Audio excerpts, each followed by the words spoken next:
ആ സമയത്ത് CA കോഴ്സിന് പ്രണയിക്കുക, അതിനുശേഷം CA പ്രണയിക്കുക, അതിനുശേഷം ചാർട്ടേഡ് അക്കൗണ്ടന്റിനെ പ്രണയിക്കുക, CA അല്ലെങ്കിൽ CA ആകാൻ പോകുന്ന ആൾക്കാരെ പ്രണയിക്കുക. അന്നത്തെ ദിവസം വീട്ടിൽ വളരെ സന്തോഷമായിരുന്നു.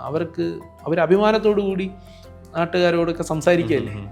അച്ഛൻ്റെ സുഹൃത്തുക്കൾക്ക് ലഡുവൊക്കെ മേടിച്ചു കൊടുക്കുന്നു. അതൊക്കെ ഒരിക്കലും മറക്കാൻ പറ്റാത്ത ദിവസമായിരുന്നു. അതൊന്നും നമ്മൾ മരണം വരെ മറക്കില്ലല്ലോ, അല്ലെങ്കിൽ വല്ല അൽഷിമസും വരണം എങ്കിലും മറക്കില്ലെന്ന് തോന്നുന്നു. ആ ദിവസം നമ്മൾ മറക്കില്ല എന്നുള്ളതാണ്. ഞാൻ പഠിച്ചുകൊണ്ടിരുന്നപ്പോൾ ഞാൻ അവിടെ എൻ്റെ കൂട്ടുകാരന്മാരോട് ഉറപ്പിച്ച് പറഞ്ഞു, ഇനി ഞാൻ ഒരിക്കലും അങ്ങോട്ട് പോകില്ല, ഞാനിനി പോത്തേ ഇല്ല, എനിക്ക് അത്രത്തോളം അനുഭവിച്ച ആളാണ് ഞാനെന്ന് പറഞ്ഞു.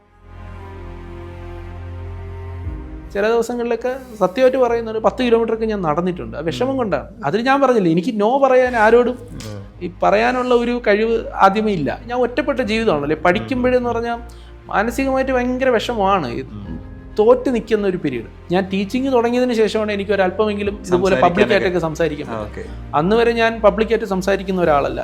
എനിക്ക് വേറെ യാതൊരു തരത്തിലുള്ള സ്കില്ലും ഇല്ല.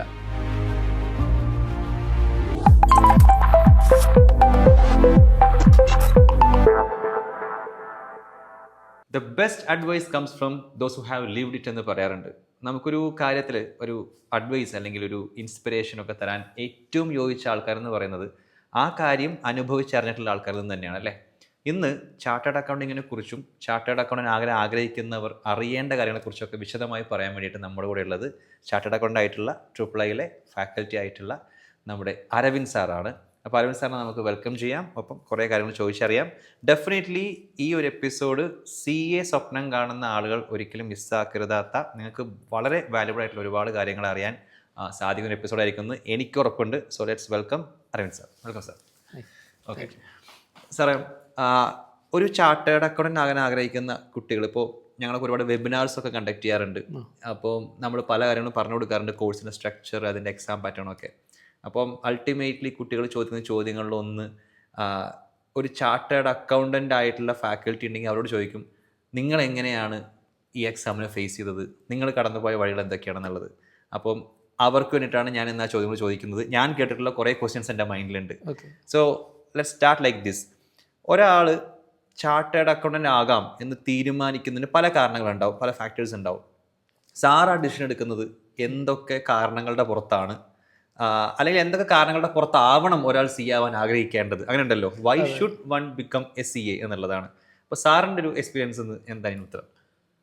ഞാൻ CA കോഴ്സിലേക്ക് വന്നത് ശരിക്കും ഒരു അബദ്ധത്തിലൂടെ വന്നു പോയതാണ്. ഞാൻ ശരിക്കും CA ആവണമെന്ന് ആഗ്രഹിച്ച് ഇരുന്ന ഒരാളല്ല. ഞാൻ ഡിഗ്രി ലെവലിലൊക്കെ അത്യാവശ്യം പഠിക്കുന്ന ഒരാളാണ്. എനിക്ക് അത്യാവശ്യം മാർക്കൊക്കെ ഉണ്ട്. അപ്പോൾ പഠിക്കുന്ന ആളാകുമ്പോൾ സ്വാഭാവികമായി അധ്യാപകർക്കൊരു ഇഷ്ടം ഉണ്ടാവുമല്ലോ കുട്ടികളോട്. അപ്പോൾ എൻ്റെ അധ്യാപകർ, നല്ല കുറച്ച് അധ്യാപകരുണ്ടായിരുന്നു. അപ്പോൾ അവരെന്നോട് പറയും, ഇങ്ങനെ നീ CA ആവണം, നിനക്ക് CA പഠിക്കാൻ പറ്റും, കാരണം BComനൊക്കെ നന്നായിട്ട് പഠിക്കുന്ന ഒരാളായതുകൊണ്ട് എന്നോട് പറഞ്ഞു നീ CAക്ക് പോകണം എന്ന് പറഞ്ഞു. പക്ഷേ CA എന്ന് കേൾക്കുമ്പോൾ തന്നെ എല്ലാവർക്കും ഒരു ധാരണ ഉണ്ടല്ലോ, ഇത് നമ്മളെ കൊണ്ട് പറ്റില്ല, ഇത് CA ആകാൻ കഴിയില്ല എന്നുള്ള. അതുകൊണ്ട് എനിക്കും സ്വാഭാവികമായി അന്ന് തോന്നി. ക്ലാസ്സിൽ കമ്പയർ ചെയ്യുമ്പോൾ ഒരുപക്ഷെ എനിക്ക് മാർക്ക് കൂടുതലാണെങ്കിലും നമുക്ക് നമ്മളെ പറ്റിയൊരു ധാരണ ഉണ്ടല്ലോ. അപ്പോൾ എനിക്കൊരു വിശ്വാസമില്ല ഞാൻ CA ആകുമെന്നൊരു ധാരണയില്ല. അങ്ങനെ ഞാൻ അന്വേഷിച്ചപ്പോൾ CS പഠിക്കാനാണ് തീരുമാനിച്ചത്. കമ്പനി സെക്രട്ടറി ആവാനാണ് ഞാൻ ആഗ്രഹിച്ചത്. അങ്ങനെ ഞാൻ കമ്പനി സെക്രട്ടറി ആകാൻ ആഗ്രഹിച്ചു. ഞാൻ തിരുവനന്തപുരമാണ് എൻ്റെ സ്ഥലം. അപ്പോൾ ട്രിവാൻഡ്രത്ത് ചാപ്റ്റർ ഉണ്ട് CS-ൻ്റെ. അപ്പോൾ ഞാൻ അവിടെയൊക്കെ പോയി അന്വേഷിച്ചു, CS-ൻ്റെ കോഴ്സ് എത്ര കാലം എടുക്കും, അതിൻ്റെ കോസ്റ്റ് എത്ര വരും, പഠിക്കാൻ എത്ര രൂപയാകും, സാമ്പത്തികം എല്ലാം പ്രശ്നമാണ്. അപ്പോൾ അതുകൊണ്ട് അങ്ങനെ എല്ലാ കാര്യങ്ങളും അന്വേഷിച്ചു. അപ്പോൾ എല്ലാം നമ്മളെ കൊണ്ട് പറ്റുന്ന ഒരു കോഴ്സാണ്, അഫോർഡബിൾ ആണ്. പിന്നെ എനിക്ക് തിയറിയൊക്കെ പഠിക്കാൻ ആഗ്രഹമായതുകൊണ്ട് എല്ലാം കൊണ്ടും സെറ്റായിരിക്കുന്ന ഒരു സമയം ഞാനിങ്ങനെ സ്റ്റാർട്ട് ചെയ്യാൻ പോവുകയാണ്. അപ്പോൾ ആ സമയത്ത് എൻ്റെ ഒരു സുഹൃത്ത്, ശരിക്കും അദ്ദേഹം കാരണമാണ് ഞാൻ CAയിലോട്ട് വരുന്നത്. അവനാണ് ഇതിനകത്ത് എന്നെ പെടുത്തിയെന്ന് വേണമെങ്കിൽ പറയാം. എൻ്റെ ഏറ്റവും അടുത്ത സുഹൃത്താണ്, രോഹിത് എന്ന് പറയും. അപ്പോൾ അദ്ദേഹം എന്നെ വിളിച്ചിട്ട് പറഞ്ഞു, എടാ അപ്പോൾ നമ്മളെല്ലാവരും ഡിഗ്രി കഴിഞ്ഞ് നിൽക്കണം. അപ്പോൾ 21 വയസ്സ്. അപ്പോൾ എന്നോട് പറഞ്ഞ്, ഞാനിങ്ങനെ ഒരു ചാർട്ടേഡ് അക്കൗണ്ടൻറ്റിൻ്റെ ഓഫീസിൽ ജോലിക്ക് കയറി. അപ്പോൾ അദ്ദേഹം സ്റ്റൈപ്പൻഡ് തരും, മാസം 1000 രൂപ തരും. അപ്പോൾ നമുക്ക് 21 വയസ്സ് വിദ്യാർത്ഥിയാണല്ലോ, അപ്പോൾ നമുക്ക് കാശ് ഇങ്ങോട്ട് കിട്ടുന്ന പരിപാടിയാകുമ്പോൾ സന്തോഷമാണ്. അന്നത്തെ കാലത്ത് 1000 രൂപ, അന്ന് 1000. അന്ന് എന്ന് പറയുമ്പോൾ ഇത് 2006 ആണ്. ഞാൻ ഡിഗ്രി കഴിയുന്ന സമയം 2006 ഇത്. അപ്പോൾ 1000 രൂപ അന്ന് തരും. അപ്പോൾ അങ്ങനെ ഞാൻ എന്ത് ചെയ്തു, പോയി. പക്ഷെ അവിടെ ചെന്നപ്പോഴാണ് മനസ്സിലായത് എന്നെ അവിടെ ആക്കിയിട്ട് പോയി. ഇവൻ വേറൊരു സുഹൃത്ത് അവനെ അവിടെ ആക്കിയിട്ട് അവൻ അവിടെ നിന്ന് ഇറങ്ങിയായിരുന്നു. പിന്നെ CA എന്ന് പറഞ്ഞാൽ ചാർട്ടേഡ് അക്കൗണ്ടന്റിന്റെ കൂടെ ഇനിഷ്യൽ കാലഘട്ടത്തിൽ ഒരു വലിയ ഒരു എക്സ്പീരിയൻസ് പ്രാക്ടീസിങ് CAയുടെ കൂടെ നിൽക്കുക എന്ന് പറയുന്നത് ഭയങ്കര ബുദ്ധിമുട്ടാണ്. കാരണം അദ്ദേഹം ഒരു അധ്യാപകനല്ല, ഈസ് എ പ്രാക്ടീസിങ് CA. അപ്പോൾ അതുകൊണ്ട് തന്നെ അവരുടെ വർക്ക് പ്രഷർ അതെല്ലാം അവർ നമ്മുടെ നിന്നുള്ള ചെറിയ മിസ്റ്റേക്ക് പോലും സഹിക്കണമെന്നില്ല, നമ്മളങ്ങ് വല്ലാണ്ട് ഫയർ ചെയ്യും. അപ്പോൾ അവിടെ ചെന്ന് കയറിയപ്പോഴാണ് ഇവനെ കാണാനില്ല, ഇവൻ പോയി, പണി ലിറ്ററലി പണി തന്നുപോയി. പിന്നെ എനിക്ക് ഒരുപാട് ബലഹീനതകളുണ്ട്. അതായത് ഇപ്പോൾ നമ്മളൊരു നോ പറയേണ്ട സാഹചര്യങ്ങൾ നമ്മൾ പറയുമല്ലോ, എല്ലായിടത്തും നോ പറയേണ്ടടുത്ത് നോ പറയണം. എനിക്കത് പറ്റില്ല. ഇപ്പോഴാണത് മാറി മാറി വരുന്നത്, കാലങ്ങൾ കൊണ്ടാണ്, നമ്മുടെ അനുഭവങ്ങൾ കൊണ്ടാണ് പലതും ആവുന്നത്. അപ്പോൾ ഞാനവിടെ കയറി, എനിക്ക് ആവശ്യത്തിൽ കൂടുതൽ തെറി കേൾക്കുന്നുണ്ട്, വഴക്ക് കേൾക്കുന്നുണ്ട്. അപ്പോൾ മനസ്സങ്ങ് മടുത്തു. എനിക്ക് ഇതിനിടയ്ക്ക് ഓഫീസിലും പോകണം, CS തുടങ്ങാനും പറ്റുന്നില്ല. അങ്ങനെ ഇരുന്നപ്പോൾ ഒരു ദിവസം പുള്ളി എന്നെ ഇങ്ങനെ വിളിച്ചു, എന്നെ ഓഫീസിലോട്ട് വരാൻ പറഞ്ഞു. അതെന്തുകൊണ്ടാണെന്ന് വെച്ചാൽ ഞാൻ അവിടെ ഇരുന്ന് ഈ CS ഏതാണ്ട് പോയെന്ന് കണ്ടപ്പോഴത്തേക്കും എനിക്ക് പിന്നെ വല്ല ഗവൺമെൻറ് പരീക്ഷയ്ക്ക് എഴുതിയാൽ മതി. ഒരു കോമ്പറ്റീഷൻ സക്സസ് എന്നൊരു ബുക്കുണ്ട്, മറ്റേ SSC UPSC എക്സാം ഒക്കെ എഴുതുന്നതിന് വേണ്ടിയിട്ടുള്ള. അപ്പോൾ ഞാൻ അത് എടുത്തിങ്ങനെ ഉച്ചയ്ക്ക് ലഞ്ച് ടൈമിൽ അതിങ്ങനെ നോക്കിക്കൊണ്ടിരിക്കുകയായിരുന്നു. അപ്പോൾ ഇത് പുള്ളി എവിടെ നിന്നോ കണ്ടു. അപ്പോൾ എന്നെ വിളിച്ചിട്ട് പറഞ്ഞ് എന്തിനാ ബുക്ക് വായിക്കുന്നതെന്ന് ചോദിച്ചു. അപ്പോൾ ഞാൻ പറഞ്ഞു, അല്ല സാർ, ഞാനത് കൊണ്ട് നടക്കുന്നതാണ് എൻ്റെ കൂടെ, അല്ല പരീക്ഷയ്ക്ക് വരുമ്പോൾ. നിങ്ങൾ എന്തിനാണ് ഇതൊക്കെ നോക്കുന്നത്, നിങ്ങൾക്ക് എന്തുകൊണ്ട് CA ആയിക്കൂടാ, CAക്ക് ജോയിൻ ചെയ്തുകൂടെ? ഞാൻ പറഞ്ഞു ആവാ സാർ. അപ്പോൾ എൻ്റെ മനസ്സിൽ CA ആവണമെന്ന് ഒരു ധാരണയില്ല. പക്ഷേ പുള്ളി ഇങ്ങനെ എന്നോട് CA ആയിക്കൂടെ എന്ന് ചോദിച്ചപ്പോൾ ഞാൻ പറഞ്ഞു CA ആവാം സാർ, ജോയിൻ ചെയ്യാം സാർ എന്ന് പറഞ്ഞു. അങ്ങനെയാണ് ഞാൻ ശരിക്കും CAയിലോട്ട്, അല്ലാതെ ഞാൻ ഒരിക്കലും ആഗ്രഹിച്ചതല്ല ഈ കോഴ്സിലോട്ട് വരണമെന്നുള്ളത്. പിന്നെ ഞാൻ അപ്പോൾ തന്നെ CA സാർ എന്നോട് പറഞ്ഞു, എന്നാൽ പിന്നെ ഞാൻ തന്നെ ഇതിൻ്റെ രജിസ്ട്രേഷൻ എല്ലാം ചെയ്തു തരാം. പുള്ളിക്ക് നമ്മളോടൊരു ഇഷ്ടമുണ്ട്, കാരണം പുള്ളിക്ക് അറിയാം ഞാനൊരു പാവമാണ്, പുള്ളി പറയുന്നതൊക്കെ ഞാൻ ചെയ്യും. പക്ഷേ പുള്ളി അത് പുറത്ത് കാണിക്കില്ലെന്നേ ഉള്ളൂ. അപ്പോൾ അങ്ങനെ എനിക്ക് രജിസ്ട്രേഷൻ ചെയ്യാനുള്ള സൗകര്യങ്ങളെല്ലാം പുള്ളി എനിക്ക് പറഞ്ഞു തന്നു. പിന്നെ ഞാനത് പോയി. അങ്ങനെയാണ് ഞാൻ CAയിലേക്ക് ജോയിൻ ചെയ്യുന്നത്. 2006 ഞാൻ CAക്ക് ജോയിൻ ചെയ്യുന്നത്. കുറേ ഇതിനൊന്നും കഷ്ടപ്പാടെന്ന് പറയാൻ പാടില്ല. പഠിത്തം എന്ന് പറയുന്നത് ഒരിക്കലും ഒരു കഷ്ടപ്പാടുള്ള കാര്യമല്ല. CA എന്ന് പറഞ്ഞാൽ നിങ്ങളുടെ വിജയവും പരാജയവും എല്ലാം നിങ്ങളുടെ മൈൻഡ് സെറ്റിനെ ബേസ് ചെയ്തിരിക്കുന്നു എന്നുള്ളതാണ്. അപ്പോൾ ആ മൈൻഡ് സെറ്റ് എനിക്ക് റെഡിയായി വരാൻ കുറേ കാലം എടുത്തു. CA ആവാൻ ഈ ഒരു CA എന്ന് പറയുന്ന ഒരു മൈൻഡ് സെറ്റിലേക്ക് വരാൻ വേണ്ടി സമയമെടുത്തു. അതുകൊണ്ട് എനിക്ക് റിസൾട്ടും അതിനനുസരിച്ച് താമസിച്ചു. 6 വർഷം എടുത്തു. 2006 ഞാൻ CA സ്റ്റാർട്ട് ചെയ്തു.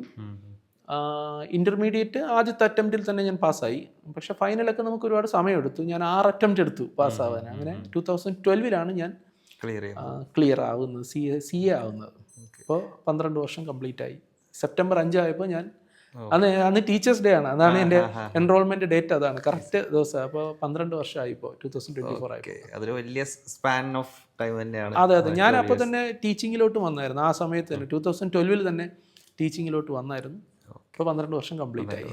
ഇപ്പോൾ സാറ് പറഞ്ഞ് നിർത്തിയെടുത്ത് തുടങ്ങാം. അതായത് CA ഒബ്വിയസ്ലി എനിക്ക് തോന്നുന്നു, എൻ്റെ കണക്കാട്ടെന്നല്ല, എന്നാലും ഭൂരിഭാഗം ആളുകൾക്കും ഒരിക്കലെങ്കിലും ഒരു റിപ്പീറ്റ് എന്ന് പറഞ്ഞ സംഭവത്തിലൂടെ കടന്നു പോകുന്നതായിരിക്കും. ഒരു +2 വരെയൊന്നും ഫെയിലിയർ എന്നുള്ള സംഭവം ചിലപ്പോൾ അറിഞ്ഞിട്ട് പോലും ഉണ്ടാവില്ല. നമ്മുടെ നാട്ടിൽ ഇപ്പോൾ 10ാം ക്ലാസ് പാസ്സാവാനൊന്നും ഒരു പണിയില്ലാത്ത കാര്യം, തോൽക്കാനുള്ള ബുദ്ധിമുട്ട്. പക്ഷെ അപ്പോൾ CAക്ക് ജോയിൻ ചെയ്യുമ്പോഴായിരിക്കും ആദ്യമായിട്ട് ഈ ക്വാളിഫൈ ആവാൻ പറ്റാതെ തോൽവി എന്നൊരു സാധനം പരീക്ഷയിൽ സംഭവിക്കുന്നുണ്ടാവുക. പല കുട്ടികളും നമ്മൾ കാണാറുണ്ട്. അപ്പോൾ ഇത് ഫസ്റ്റ് ഈ തോൽവി വരുന്ന സമയത്തൊരു പാനിക് ആവലുണ്ട്.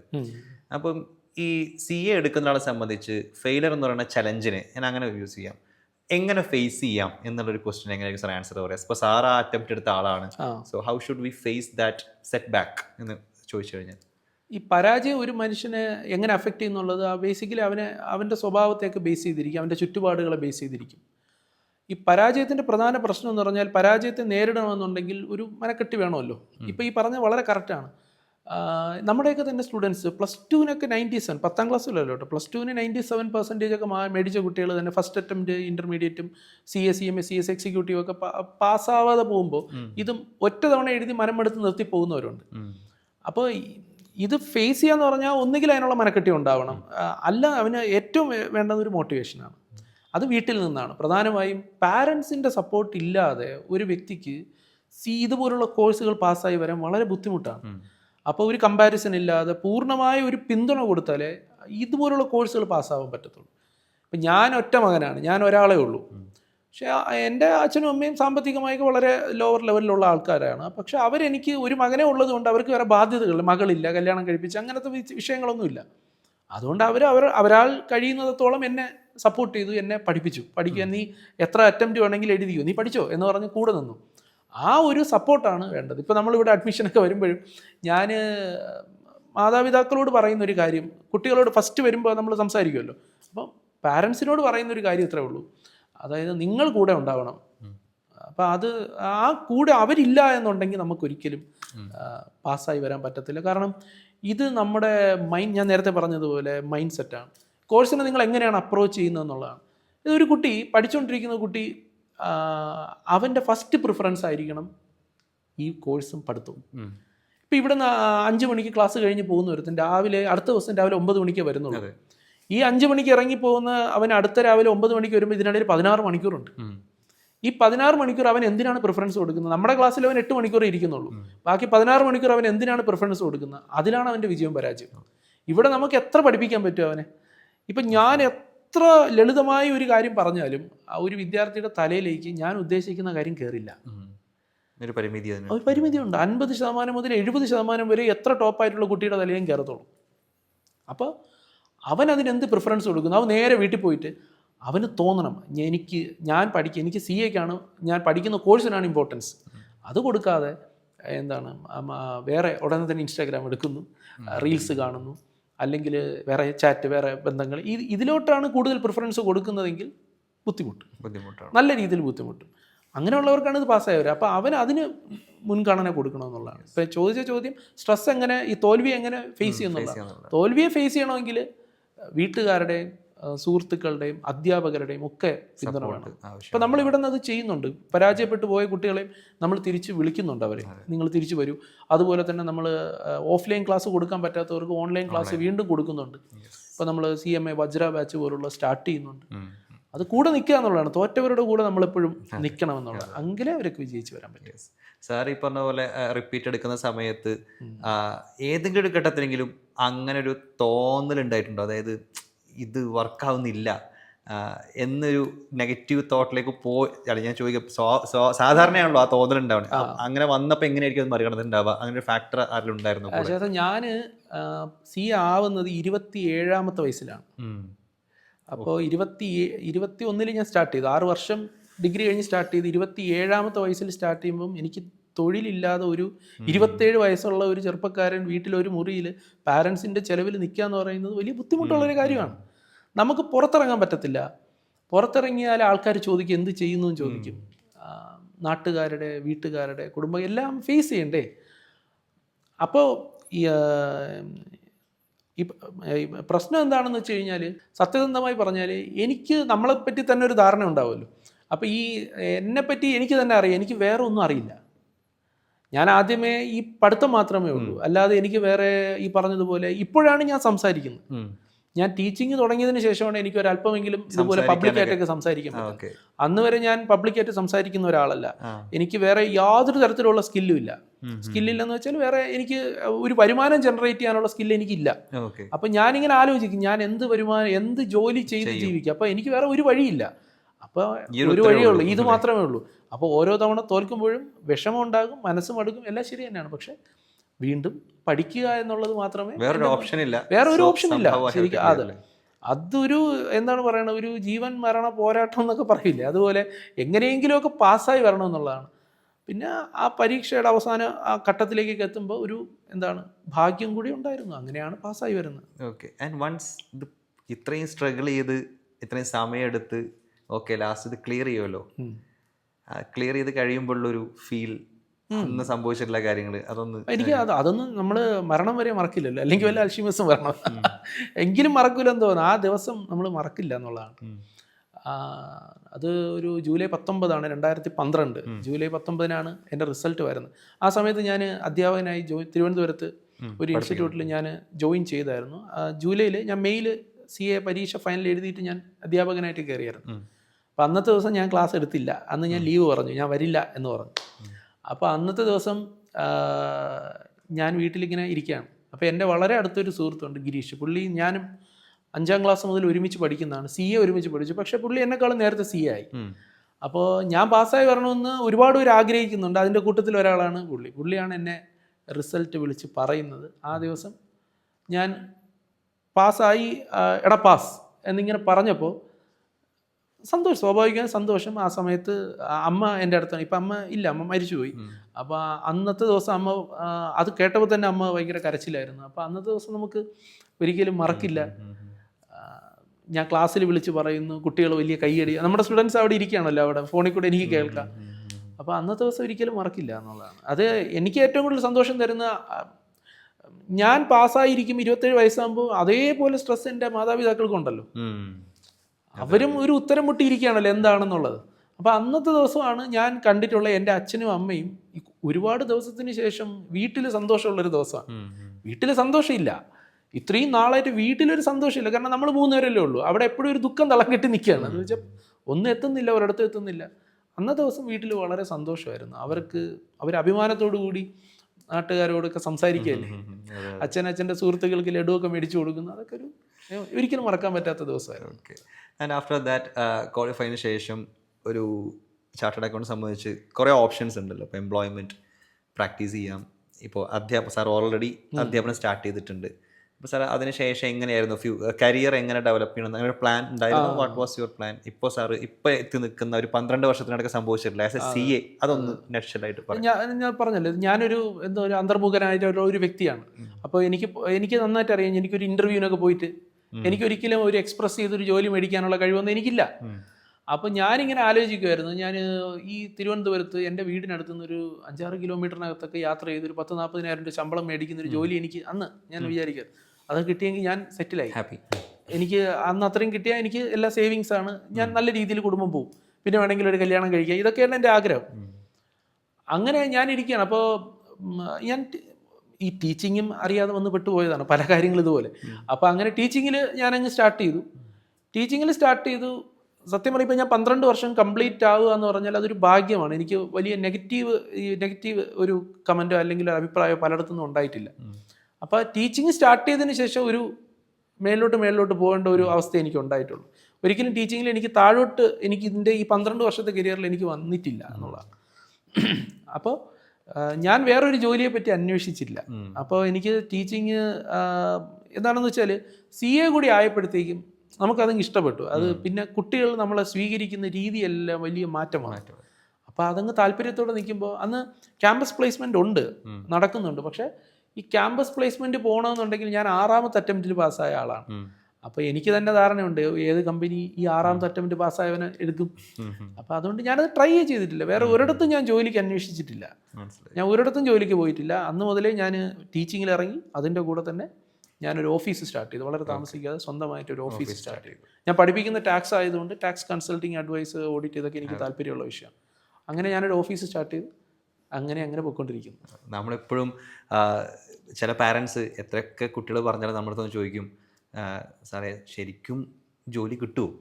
ഞാൻ വിചാരിക്കും ഇത് ഈ കോഴ്സിനെ കുറിച്ച് ചോദിക്കരുതാത്ത ചോദ്യമാണ്. വേറെ പല കോഴ്സിനും ചോദിക്കാം, ഇതിൽ ജോലി കിട്ടുന്ന മാത്രമേ ഇത്രയും ഓപ്ഷൻസ് ഉണ്ട് എന്നുള്ള സാധനം. അപ്പം പ്രാക്ടീസിങ് എന്നുള്ളതിനെ കുറിച്ച് നമ്മുടെ നാട്ടിൽ ഇപ്പോഴും ഡോക്ടർ ആയാൽ പ്രാക്ടീസ് ചെയ്യാം, വക്കീലായാൽ പ്രാക്ടീസ് ചെയ്യാം എന്നല്ലാതെ കൊമേഴ്സ് മേഖലയിൽ ഇങ്ങനെ കോഴ്സുകൾ ഉണ്ടെന്നും ഇതിനൊരു പ്രാക്ടീസ് ഓപ്ഷൻ ഉണ്ടെന്നും ഇപ്പോഴും അറിയില്ല എന്നുള്ളതാണ് സത്യം. അങ്ങനെ സാറേ, ഈ നമ്മുടെ സാർ 12 കൊല്ലമായിട്ട് ഇത്രയും കുട്ടികളെ കണ്ടു. ജനറേഷൻ ഗ്യാപ്പ് ഭയങ്കര കൂടി വരുന്ന കാലഘട്ടമാണ്. അപ്പം ഇപ്പോഴത്തെ ഒരു കുട്ടികളെ സംബന്ധിച്ച് അവർക്കുള്ള ഡിസ്ട്രാക്ഷൻസ്, പുതിയ ട്രെൻഡുകൾ അവരെ സഹായിക്കുകയും ചെയ്യും, അതേസമയം തന്നെ ഇത് പാരയാവുകയും ചെയ്യുമല്ലോ. അപ്പം ആ 2 കാര്യങ്ങൾ പറയുമോ? ഇന്നത്തെ കാലത്തൊരു കുട്ടി CA പഠിക്കുമ്പോൾ ടെക്നോളജിയുടെ ഗ്രോത്ത് എങ്ങനെ ഹെൽപ്പ് ചെയ്യുന്നുണ്ട് പ്രിപ്പറേഷനെ, അതേപോലെ തന്നെ എന്തൊക്കെ കാര്യങ്ങൾ ശ്രദ്ധിച്ചാൽ നന്നായിരിക്കും? ഉപദേശം തന്നെയാണ് ഉദ്ദേശിക്കുന്നത്, പക്ഷെ അത് ഡെഫിനറ്റ്ലി ആവശ്യമുള്ളതാണ് ഞാൻ ചോദിക്കുന്നത്. ഇന്നത്തെ കാലത്ത് ഡിസ്ട്രാക്ഷനേ ഉള്ളൂ. നമുക്ക് അന്ന് പഠിച്ച കാലഘട്ടവും, ഞാൻ 2006 മുതൽ 12 വരെ പഠിച്ച കാലഘട്ടവും, ഞാൻ 2006 ഞാൻ പഠിക്കുന്ന സമയത്ത് മൊബൈൽ ഫോണും ഇല്ല. ഞാൻ മൊബൈൽ ഫോൺ എടുക്കുന്ന നോക്കിയുടെ ചെറിയ ഫോണുണ്ടല്ലോ, അതെടുക്കുന്നത് ഞാൻ ആർട്ടിക്കിൾഷിപ്പ് CA ആയിട്ട് ഞാൻ പറഞ്ഞ മറ്റേ അദ്ദേഹത്തിന്റെ അവിടെ തന്നെ ഞാൻ പോയി വീണ്ടും ചേർന്നായിരുന്നു. അവിടെ തന്നെ വീണ്ടും പോയി പെട്ടു. അതൊന്ന് പറയൂ. അത് പറഞ്ഞതിലേക്ക് വരാം. എനിക്കൊരു വലിയൊരു ഭാഗ്യമുണ്ട്, എനിക്ക് നല്ല അധ്യാപകരെ കിട്ടിയിട്ടുണ്ട്. അതുകൊണ്ടായിരിക്കും ചിലപ്പോൾ എൻ്റെ അധ്യാപന ജീവിതം 12 വർഷമായിട്ട് വലിയ നെഗറ്റീവ് ഇല്ലാതെ പോയിക്കൊണ്ടിരിക്കുന്നത്. എനിക്ക് എൻ്റെ സാറുമാരോട് ഭയങ്കര ബഹുമാനമാണ്. ഇദ്ദേഹത്തിൻ്റെ പേര് വേണുഗോപാൽ സാർ എന്നാണ്. സാറിന് എനിക്കിപ്പോഴും പേടിയാണ്. എനിക്കിപ്പോഴും വിളിക്കുമ്പോൾ ഫോൺ ചെയ്യുമ്പോഴും എനിക്ക് ആരെങ്കിലും എൻ്റെ ജീവിതത്തിൽ പേടിയുണ്ടെങ്കിൽ ഇദ്ദേഹത്തെയാണ്. എനിക്ക് ആ ഒരു ബഹുമാനവും, എന്നെ ഒന്നും ചെയ്തിട്ടില്ല, എന്നെ വലിയ ഇഷ്ടമാണ് ഇപ്പോൾ. പണ്ടത്തെ പോലെ, പണ്ടാണെങ്കിൽ നീ ഒരു കൊച്ചു പയ്യൻ എന്നുള്ള രീതിയിലായിരുന്നു. പക്ഷെ ഇപ്പോൾ CA ആയി ഇതൊക്കെ ആകുമ്പോഴത്തേക്കും സാറിന് വളരെ അഭിമാനമാണ് എന്നെ പറ്റി. പക്ഷെ എനിക്കിപ്പോഴും പേടിയാണ് പുള്ളിയെ. അപ്പോൾ വേണുഗോപാൽ സാറാണ്, പിന്നെ എനിക്കൊരു അനൂപ് കുമാർ സാർ എന്ന് പറഞ്ഞ സാറുണ്ടായിരുന്നു, പിന്നെ അങ്ങനെ കുറേ അധ്യാപകർ എനിക്കുണ്ട്. ഇവരൊക്കെയാണ് എന്നെ ഒരു ചാർട്ടേഡ് അക്കൗണ്ടൻ്റായി നിലനിർത്തിയിരിക്കുന്ന വ്യക്തികൾ. ഞാൻ ഞാൻ ഇവിടെ വർക്ക് ചെയ്തുകൊണ്ടിരുന്നപ്പോൾ തന്നെ ഞാൻ CA ജോയിൻ ചെയ്തായിരുന്നല്ലോ. CA ജോയിൻ ചെയ്തതിന് ശേഷം ഞാൻ അവിടെ നിർത്തി. അത് പുള്ളിക്ക് ഇഷ്ടപ്പെട്ടില്ല, എന്നെ കുറേ ഫയർ ചെയ്തു. എന്നെന്ന് വെച്ചാൽ അങ്ങ് തളർത്തി. ഞാൻ അവസാനം കരഞ്ഞുകൊണ്ടാണ് അവിടെ നിന്ന് ഇറങ്ങിപ്പോയത്. നിങ്ങൾ പഠിക്കാനല്ല ഞാനിവിടെ സ്ഥാപനം നടത്തുന്നത് എന്നൊക്കെയുള്ള രീതിയിലൊക്കെ പറഞ്ഞു. പുള്ളി ഉദ്ദേശിച്ചതെന്ന് പറഞ്ഞാൽ ഇവിടെ വർക്കും ചെയ്യണം, പഠിക്കുകയും വേണം.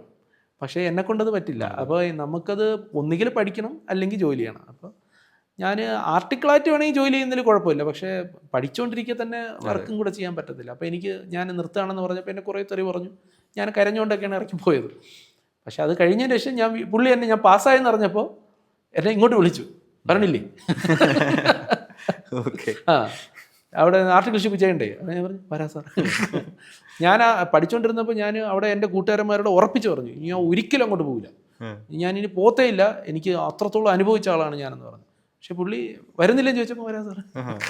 അങ്ങനെ ഞാൻ അവിടെ മഞ്ഞുരുക്കി. അല്ല, അപ്പം അതിന് ഞാൻ പറഞ്ഞില്ലേ, എനിക്ക് നോ പറയാൻ ആരോടും ഈ പറയാനുള്ള ഒരു കഴിവ് ആദ്യമേ ഇല്ല. അപ്പം അതുകൊണ്ട് വരുന്നില്ലെന്ന് ചോദിച്ചപ്പോൾ ഞാൻ അങ്ങ് പെട്ടെന്ന് പോയി ജോയിൻ ചെയ്തു. അവിടെയായിരുന്നു ആർട്ടിക്കിൾഷിപ്പ്? അവിടെയായിരുന്നു. സൂര്യ ആൻഡ് കോ എന്ന് പറയും, വലിയ ഫേമസ് ഫേമാണ്. ആദ്യം എൻ്റെ സാറ് പിന്നീട് സൂര്യ ആൻഡ് കോ എന്ന് പറഞ്ഞിട്ട് ഇന്ത്യയിൽ തന്നെ 6 സ്ഥലങ്ങളിലുണ്ട്. ഇവിടെ കൊച്ചിയിലുണ്ട്, തിരുവനന്തപുരത്തുണ്ട്, പിന്നെ തമിഴ്നാട് ബാംഗ്ലൂരൊക്കെ ഉണ്ട്. അവിടുത്തെ പാർട്ണറായപ്പോൾ ഞാനും അവിടെ പോയി ആയി. ആർട്ടിക്കിൾഷിപ്പ് കംപ്ലീറ്റ് ചെയ്ത് അങ്ങനെ 3 വർഷം അവിടെ കംപ്ലീറ്റ് ചെയ്ത് ഇറങ്ങി. ഓക്കെ, അപ്പോൾ നമുക്കിനി ഞാൻ നേരത്തെ ചോദിച്ച ചോദ്യത്തിലേക്ക് വരാം. പുതിയ കാലത്തെ കുട്ടികളുടെ ടെക്നോളജി അല്ലെങ്കിൽ ഇപ്പോഴത്തെ ഡിസ്ട്രാക്ഷൻസ്, അപ്പം അവർക്ക് എന്തൊക്കെ യൂസ്ഫുൾ ആവുന്നുണ്ട്, അതുപോലെ തന്നെ എന്തൊക്കെയാണ് അവർക്ക് പണി കിട്ടാൻ സാധ്യതയുള്ളത് ഇന്നത്തെ കാലത്ത് CA പഠിക്കുന്ന ഒരാൾക്ക്? അതെ, ഇന്ന് ഈ ഡിസ്ട്രാക്ഷൻ എന്ന് വെച്ചാൽ ഇന്ന് നമുക്ക് എല്ലാം ഇപ്പോൾ ഈ ക്ലാസ്സിന് ഇപ്പോൾ നമ്മുടെ AAA ഉൾപ്പെടെ നമുക്ക് ഓൺലൈനായിട്ട് റെക്കോർഡഡ് ക്ലാസ്സോ അല്ലാതെ തന്നെ വീട്ടിലിരുന്നുകൊണ്ട് പഠിക്കാനുള്ള സൗകര്യങ്ങൾ ചെയ്യണം. നമ്മൾ പ്രൊവൈഡ് ചെയ്യുന്ന ഹൈബ്രിഡ് ക്ലാസ്സാണ്. അപ്പോൾ ആ ടെക്നോളജിയുടെ ഒരു കാര്യം ഉറപ്പായിട്ടും ടെക്നോളജിയുടെ ഒരു ഉയർച്ച ഉറപ്പായിട്ടും ഒരു കുട്ടിക്ക് പഠിക്കാൻ അത്രയും ഇൻട്രസ്റ്റ് കാണിക്കുന്ന ഒരാൾക്ക് വളരെ റിസോഴ്സസ് ഒക്കെ ഒരുപാട് കയ്യിൽ തന്നെ അവൈലബിൾ ആണ്. ഇപ്പം കുട്ടികൾ മാത്രമല്ല, എല്ലാവരും അങ്ങനെ തന്നെ. ഇപ്പം നമ്മളെ സംബന്ധിച്ചിടത്തോളം നമുക്ക് മെറ്റീരിയൽസ് എല്ലാം ഈസി ആയിട്ട് നമുക്ക് അവൈലബിൾ ആണ്. പക്ഷെ അതേസമയം തന്നെ ഡിസ്ട്രാക്ഷനും വളരെ കൂടുതലാണ്. ഇന്നും ഏറ്റവും വലിയ പ്രശ്നം എന്ന് പറഞ്ഞാൽ കുട്ടികൾക്ക് ക്ലാസ്സിൽ ഇരിക്കാൻ പറ്റുന്നില്ല. അതൊരു വലിയ പ്രശ്നമാണത്. അതിപ്പോൾ ഏത് അധ്യാപകനോട് ചോദിച്ചാലും നമുക്ക് മനസ്സിലാവും. ഇപ്പം നമ്മളിവിടെ ഫുൾ എൻ്റർടൈൻമെൻറ്റിലാണ് നമ്മൾ പഠിപ്പിച്ച് പോകുന്നത്. ക്ലാസ്സിൽ എന്ന് പറഞ്ഞാൽ നമുക്കറിയാം കുറച്ച് സമയം കഴിയുമ്പോഴത്തേക്ക് ഇവർക്ക് ഇരിക്കാൻ പറ്റില്ല, വളരെ കുറവായിരിക്കും. അതെ, ഞാൻ 2012 പഠിപ്പിച്ചു തുടങ്ങി ഒരു 18 വരെയൊക്കെ വന്ന ഒരു ജനറേഷൻ അല്ല ഇപ്പം ഇങ്ങോട്ട്. ഒരു 19 നമ്മുടെ കോവിഡ് സമയത്തിന് ശേഷം ഇങ്ങോട്ട് വന്നപ്പോൾ തീരെ ഇവർക്ക് പറ്റുന്നില്ലാത്ത ഒരവസ്ഥയിലോട്ട് മാറി. അപ്പോൾ അതുകൊണ്ട് ഈ അറ്റൻഷൻ സ്പാൻ വളരെ കുറവാണ്, ഡിസ്ട്രാക്റ്റഡ് ആവുന്നുണ്ട്. എന്നാൽ എന്നെ അത്ഭുതപ്പെടുത്തുന്ന ഒരു കാര്യം എന്ന് പറഞ്ഞാൽ റിസൾട്ട് അതേപോലെ തന്നെ എന്ത് ചെയ്യുന്നുണ്ട്, ആ റിസൾട്ട് നല്ല രീതിയിലുള്ള റിസൾട്ട് വരുന്നുണ്ട്. അപ്പോൾ അവരെ നമ്മൾ സമ്മതിക്കണം, കുട്ടികളെ നമ്മൾ ശരിക്കും പറഞ്ഞാൽ ആ ഒരു കാര്യം സമ്മതിക്കണം. ഇത്രയും ഡിസ്ട്രാക്ഷൻ ഉണ്ടായിട്ടും ഒരു കാര്യമുണ്ട്. പിന്നെ ഒരു കാര്യമുണ്ട്, ഇപ്പം നമ്മുടെ മക്കളെന്ന് പറഞ്ഞാൽ നമ്മുടെ ഒരു അപ്ഗ്രേഡഡ് വെർഷനാണ്. ഇപ്പോൾ പുതിയ കാലഘട്ടത്തിലേക്ക് വരുമ്പോഴത്തേക്കും അവർക്ക് അതിനനുസരിച്ചുള്ള ഒരു ബുദ്ധി അവർക്കുണ്ടാവും, ഉറപ്പാണ്. ഇപ്പം എൻ്റെ മകൻ അവൻ സംസാരിക്കുന്ന രീതി, അപ്പോൾ എനിക്ക് ചിന്തിക്കാൻ പറ്റുന്നത് എന്താണ് ഈ പറയണത് എന്നുള്ള രീതിയാണ് നമുക്ക്. അപ്പോൾ അതങ്ങനെയാണ്. അപ്പോൾ കുട്ടികൾക്ക് സ്വാഭാവിക ബുദ്ധിയുടെ ഒരു കാര്യമുണ്ട്. അവർക്ക് ആ കാര്യത്തിൽ ബെറ്റർ ജനറേഷൻ ആയിരിക്കും. ഈ ജനറേഷൻ ഓരോ ജനറേഷൻ കഴിയുന്നവരും അവർക്ക് അത് ഉണ്ടാവുമല്ലോ. സ്വാഭാവികമായി അവർക്ക് ആ സംഭവം ഉണ്ട്. അത് എങ്ങനെ അവർ യൂട്ടിലൈസ് ചെയ്യുന്നുള്ളത്. കാരണം CA ഇൻസ്റ്റിറ്റ്യൂട്ട് തന്നെ ഇപ്പോൾ എല്ലാ കാര്യങ്ങളും സ്വന്തമായിട്ട് ഒറ്റയ്ക്കിരുന്ന് പഠിക്കാനുള്ള സൗകര്യങ്ങൾ ചെയ്തു കൊടുക്കുന്നുണ്ട് അവർക്ക്. പക്ഷെ പ്രശ്നം എന്താണെന്ന് വെച്ചാൽ അത് ഞാൻ പറഞ്ഞ ടെക്നോളജി സംഭവമായിട്ട് എല്ലാം നമുക്ക് അവൈലബിൾ ആണ്. മെറ്റീരിയൽ ആയിക്കോട്ടെ, ഓൺലൈൻ ക്ലാസ്സസ് ആയിക്കോട്ടെ, എല്ലാം CA ഇൻസ്റ്റിറ്റ്യൂട്ട് തന്നെ പ്രൊവൈഡ് ചെയ്യുന്നുണ്ട്. പക്ഷെ ഒരു കുട്ടിക്ക് ഇത് വലിയൊരു കൺസെപ്റ്റാണ്, വലിയൊരു കടലാണ്. ഇതിൻ്റെ കാര്യങ്ങൾ, കണ്ടന്റിൻ്റെ കൺസെപ്റ്റ് മനസ്സിലാക്കുക, അതിലവർക്ക് ബുദ്ധിമുട്ട് വരും. അതുകൊണ്ടാണ് ഈ കുട്ടികൾക്ക് പലപ്പോഴും നമ്മൾ ഇതുപോലുള്ള ഇൻസ്റ്റിറ്റ്യൂട്ടുകളിലേക്ക് വന്ന് പഠിക്കേണ്ടി വരുന്നത്. എങ്കിലും അത് അവർക്ക് മനസ്സിലാവത്തുള്ളൂ. അപ്പോഴൊരു സാറിനെ നേരിട്ട് കണ്ട് പറഞ്ഞാൽ അവന് മലയാളത്തിൽ പറഞ്ഞു, അത് ഹിന്ദിയിലും ഇംഗ്ലീഷിലും ആയിരിക്കില്ലേ ക്ലാസ്, അത് അവർക്ക് മനസ്സിലാവില്ല. മലയാളം പറഞ്ഞിട്ടേ മനസ്സിലാവുന്നില്ല. അങ്ങനെ പറയുമ്പോൾ ഇങ്ങനെയുള്ള കാര്യങ്ങൾ അവർക്ക് മനസ്സിലാവില്ല. സാർ, എനിക്ക് തോന്നുന്നതേ നമ്മൾ കുട്ടികളോട് ഇൻട്രാക്ട് ചെയ്യുന്ന സമയത്ത് നോളേജ് കിട്ടാൻ റിസോഴ്സിനൊന്നും ഇപ്പോൾ ഒരു കുറവില്ല. ആ പക്ഷെ ഒരു മെന്ററിനെ കിട്ടുക എന്ന് പറയുന്നത് AI-ക്കൊന്നും ഈ അടുത്ത കാലത്ത് റെപ്ലിക്കേറ്റ് ചെയ്യാൻ പറ്റും എനിക്ക് തോന്നുന്നില്ല. അതായത് നോളജബിൾ ആയിട്ടുള്ള ഒരാൾ കൂടെ നിന്ന് അഡ്രസ്സ് ചെയ്യേണ്ടടുത്ത കാര്യങ്ങൾ അഡ്രസ്സ് ചെയ്ത് പറഞ്ഞു തരിക, ആ ഒരു സ്പേസ് ഒരു ഫാക്കൽറ്റിക്ക് ഫാക്കൽറ്റിക്ക് മാത്രമേ, അതായത് ശരിക്കും ഞാൻ ഫാക്കൽറ്റി എന്ന് പറയുമ്പോൾ ഇപ്പോൾ AI ഫാക്കൽറ്റി അവൈലബിൾ ആണ്, ഞാൻ പറഞ്ഞത് മനുഷ്യൻ എന്ന് തന്നെയാണ്. അപ്പോൾ എനിക്ക് തോന്നുന്നത് ആ ഒരു കാര്യത്തിൽ വരുമ്പോൾ നോളജബിൾ ആയിട്ടുള്ള ഫാക്കൽറ്റീസിൻ്റെ റോൾ അവിടെ ഇമ്പോർട്ടൻ്റ് ആണെന്നുള്ളത് തന്നെയാണ്. അതായത് ഇപ്പം ഇവിടെ കേരളത്തിൽ ഇപ്പം നമ്മൾ കാസർഗോഡ് മുതൽ തിരുവനന്തപുരം വരെ എടുത്തു കഴിഞ്ഞാൽ ഇപ്പോൾ ഒരു കുട്ടിക്ക് CA ആവാൻ ഏറ്റവും നല്ല മെൻറ്റർ എന്ന് പറഞ്ഞാൽ അവൻ്റെ നാട്ടുകാരൻ തന്നെയാണ്. ഒരു മലയാളിയായ ഒരു ഫാക്കൽറ്റി കൂടെ അവൻ്റെ കൂടെ നിൽക്കുക എന്നുള്ളത് പോലെ വേറെ ആർക്കും അതിനെ റീപ്ലേസ് ചെയ്യാൻ പറ്റത്തില്ല. കാരണം നമ്മൾ ജീവിച്ചു വന്ന അതേ സാഹചര്യത്തിലായിരിക്കും അവനും ജീവിച്ചുകൊണ്ടിരിക്കുന്നത് ഇപ്പോൾ നിലവിൽ. അപ്പോൾ നമുക്ക് അവന് പറഞ്ഞു കൊടുക്കാമല്ലോ, ഇന്ന സാഹചര്യത്തിലായിരിക്കും നീ പോകുന്നത്, അതുകൊണ്ട് നീ വിഷമിക്കണ്ട, നിനക്ക് ഇതൊരു AI-ക്ക് പറഞ്ഞു കൊടുക്കാം, ഭാവിയിൽ അതും വരുമായിരിക്കും, ഈ അടുത്തൊന്നും ഉണ്ടാവില്ല. അപ്പോൾ അതുകൊണ്ട് നമ്മുടെ അനുഭവങ്ങളും നമ്മൾ പഠിച്ച രീതികളും അങ്ങനെയല്ലേ അവനെ സഹായിക്കാൻ പറ്റും. അപ്പോൾ അതുകൊണ്ട് ഉറപ്പായിട്ടും ഒരു ഫാക്കൽറ്റി അല്ലെങ്കിൽ ഒരു മെൻറ്റർ അവൻ്റെ കൂടെ ഉണ്ടാവണം. അപ്പോൾ ഒരു കുട്ടിയുടെ കൂടെ ഉണ്ടെങ്കിൽ മാത്രമേ അത് ജയിച്ചു വരാൻ പറ്റത്തുള്ളൂ എന്നുള്ളത്. സാർ ഇപ്പം നേരത്തെ പാരൻസിനെ കുറിച്ച് മെൻഷൻ ചെയ്തു, അപ്പോൾ ഒന്ന് പറയാമോ ഫാമിലിയെ കുറിച്ച്? അമ്മ, അച്ഛൻ? ഞാൻ ഒരു മകനാണ്. അച്ഛൻ ഒരു ഓട്ടോറിക്ഷ ഡ്രൈവറായിരുന്നു, അമ്മ പോസ്റ്റ് ഓഫീസ് ഏജൻ്റ് ആയിരുന്നു. അപ്പോൾ നമ്മളെ ഒരു ചെറിയ ഫാമിലി. അപ്പോൾ സാമ്പത്തികം അത് നമ്മുടെ ജീവിതത്തിൽ അതൊരു പ്രശ്നമുള്ള കാര്യമല്ല, നമ്മളതൊന്നും കാര്യമാക്കിയിട്ടില്ല നമ്മൾ. പക്ഷേ വലിയ ബുദ്ധിമുട്ടില്ല, നമ്മൾ ജീവിച്ചു പോകുന്ന ഒരു നല്ലൊരു ഫാമിലി. ഒരു സ്വന്തമായിട്ട് വീടൊക്കെ ഉണ്ട്.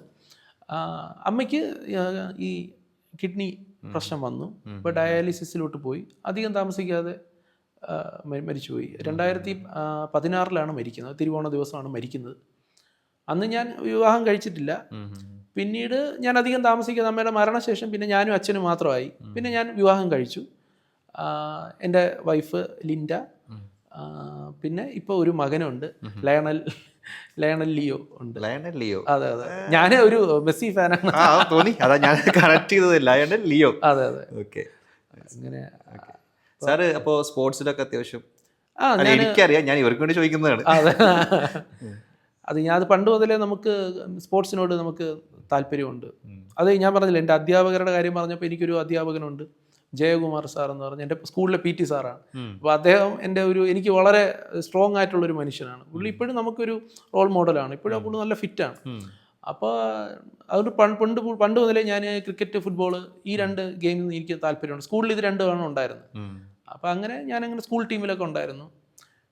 പിന്നെ CA-ലോട്ടൊക്കെ വന്നപ്പോൾ പിന്നെ നമ്മുടെ സ്പോർട്സ് എല്ലാം പോയി. പിന്നെ വല്ലപ്പോഴും കളിക്കുന്നതാണ്. ഇതിന് എത്രയോ വർഷങ്ങൾക്ക് ശേഷം AAA വന്നപ്പോഴാണ് പിന്നെ നമ്മൾ ബാഡ്മിൻ്റനും ഒക്കെ വീണ്ടും റീസ്റ്റാർട്ട് ചെയ്തത്. വേറെ സ്പോർട്സ് ആക്ടിവിറ്റി ഒന്നുമില്ല. മനസ്സിലാവും. ഇന്നലെ നടന്ന വെബിനാറിൽ വരെ ചോദിച്ചൊരു കാര്യമാണ്, CA ആയിക്കഴിഞ്ഞാൽ ഫുൾ ടൈം സ്ട്രെസ് ആയിരിക്കുമോ? ഇങ്ങനൊരു ചോദ്യമുണ്ട്. അതായത് ഇത് ഫുൾ കണക്ക് കാര്യങ്ങൾ. അപ്പം അതെങ്ങനെയാണ് ഈ വർക്ക് ലൈഫ് ബാലൻസ് എന്ന് പറയുന്നത് ചാർട്ടേഡ് അക്കൗണ്ട് സംബന്ധിച്ച് ഭയങ്കര ബുദ്ധിമുട്ടുള്ള കാര്യമാണോ? എന്താ സാറിന് തോന്നിയിട്ടുള്ളത്? അത് ബുദ്ധിമുട്ടുള്ള കാര്യം തന്നെയാണ്. അത് അത്ര ഈസി ആയിട്ടുള്ളൊരു കാര്യമല്ല. പ്രാക്ടീസിലോട്ട് ഇറങ്ങിക്കഴിഞ്ഞാൽ നമ്മൾ പ്രതീക്ഷിക്കാത്ത പണികൾ നമുക്ക് കിട്ടും. നമുക്ക് നല്ല പണികൾ കിട്ടും. നമ്മൾ ചെറിയ അശ്രദ്ധക്കുറവ് പോലും നമുക്ക് വലിയ വലിയ പ്രശ്നങ്ങൾ ഉണ്ടാക്കി വയ്ക്കാറുണ്ട്. എനിക്കൊക്കെ ഒരുപാട് അനുഭവങ്ങളുണ്ട്. ഇപ്പം എനിക്ക് സ്വന്തമായിട്ട് ഓഫീസ്, ഇപ്പോൾ സ്വന്തം ബിൽഡിംഗ് ആയി. ഇപ്പോൾ കഴിഞ്ഞ വർഷം നമ്മൾ സ്വന്തം ബിൽഡിങ്ങിലോട്ട് നമ്മൾ മാറി ഓഫീസ്. എൻ്റെ വൈഫ് തന്നെയാണ് ഫുൾ ടൈം ആ ഓഫീസ് നോക്കുന്നത്. പുള്ളിക്കാരിയും ചാർട്ടേഡ് അക്കൗണ്ടാണ് കേട്ടോ. ഇപ്പോൾ 3 വർഷമായി ചാർട്ടേഡ് അക്കൗണ്ട് ആയിട്ട്. പുള്ളിക്കാരിയുടെയൊക്കെ ജീവിതമൊക്കെ വലിയൊരു ആൾക്കാർക്ക് ഒരു മോട്ടിവേഷനാണ്. കുഞ്ഞൊക്കെ ആയി ഒറ്റയ്ക്ക് വീട്ടു ജോലിയൊക്കെ ചെയ്തിട്ടാണ് പുള്ളിക്കാരി ചാർട്ടേഡ് അക്കൗണ്ടന്റ്. നമുക്ക് അടുത്തൊരു ഇന്റർവ്യൂ സെറ്റ് ആക്കാം, അറിയാൻ വൈകിപ്പോയി അതാണ്. ഓക്കെ. അങ്ങനെ പുള്ളിക്കാരി 3 വർഷമായി CA ആയിട്ട്. പുള്ളിക്കാരിയാണ് ഇപ്പോൾ സ്വന്തമായിട്ട് എൻ്റെ ഓഫീസൊക്കെ പൂർണ്ണമായിട്ട് നോക്കുന്നത്. പുള്ളിക്കാരുടെ ഉത്തരവാദിത്തത്തിലാണ്. പക്ഷെ പ്രശ്നം എന്താണെന്ന് വെച്ചാൽ നമുക്ക് ഒരുപാട് ക്ലയൻസ് ഉണ്ട്.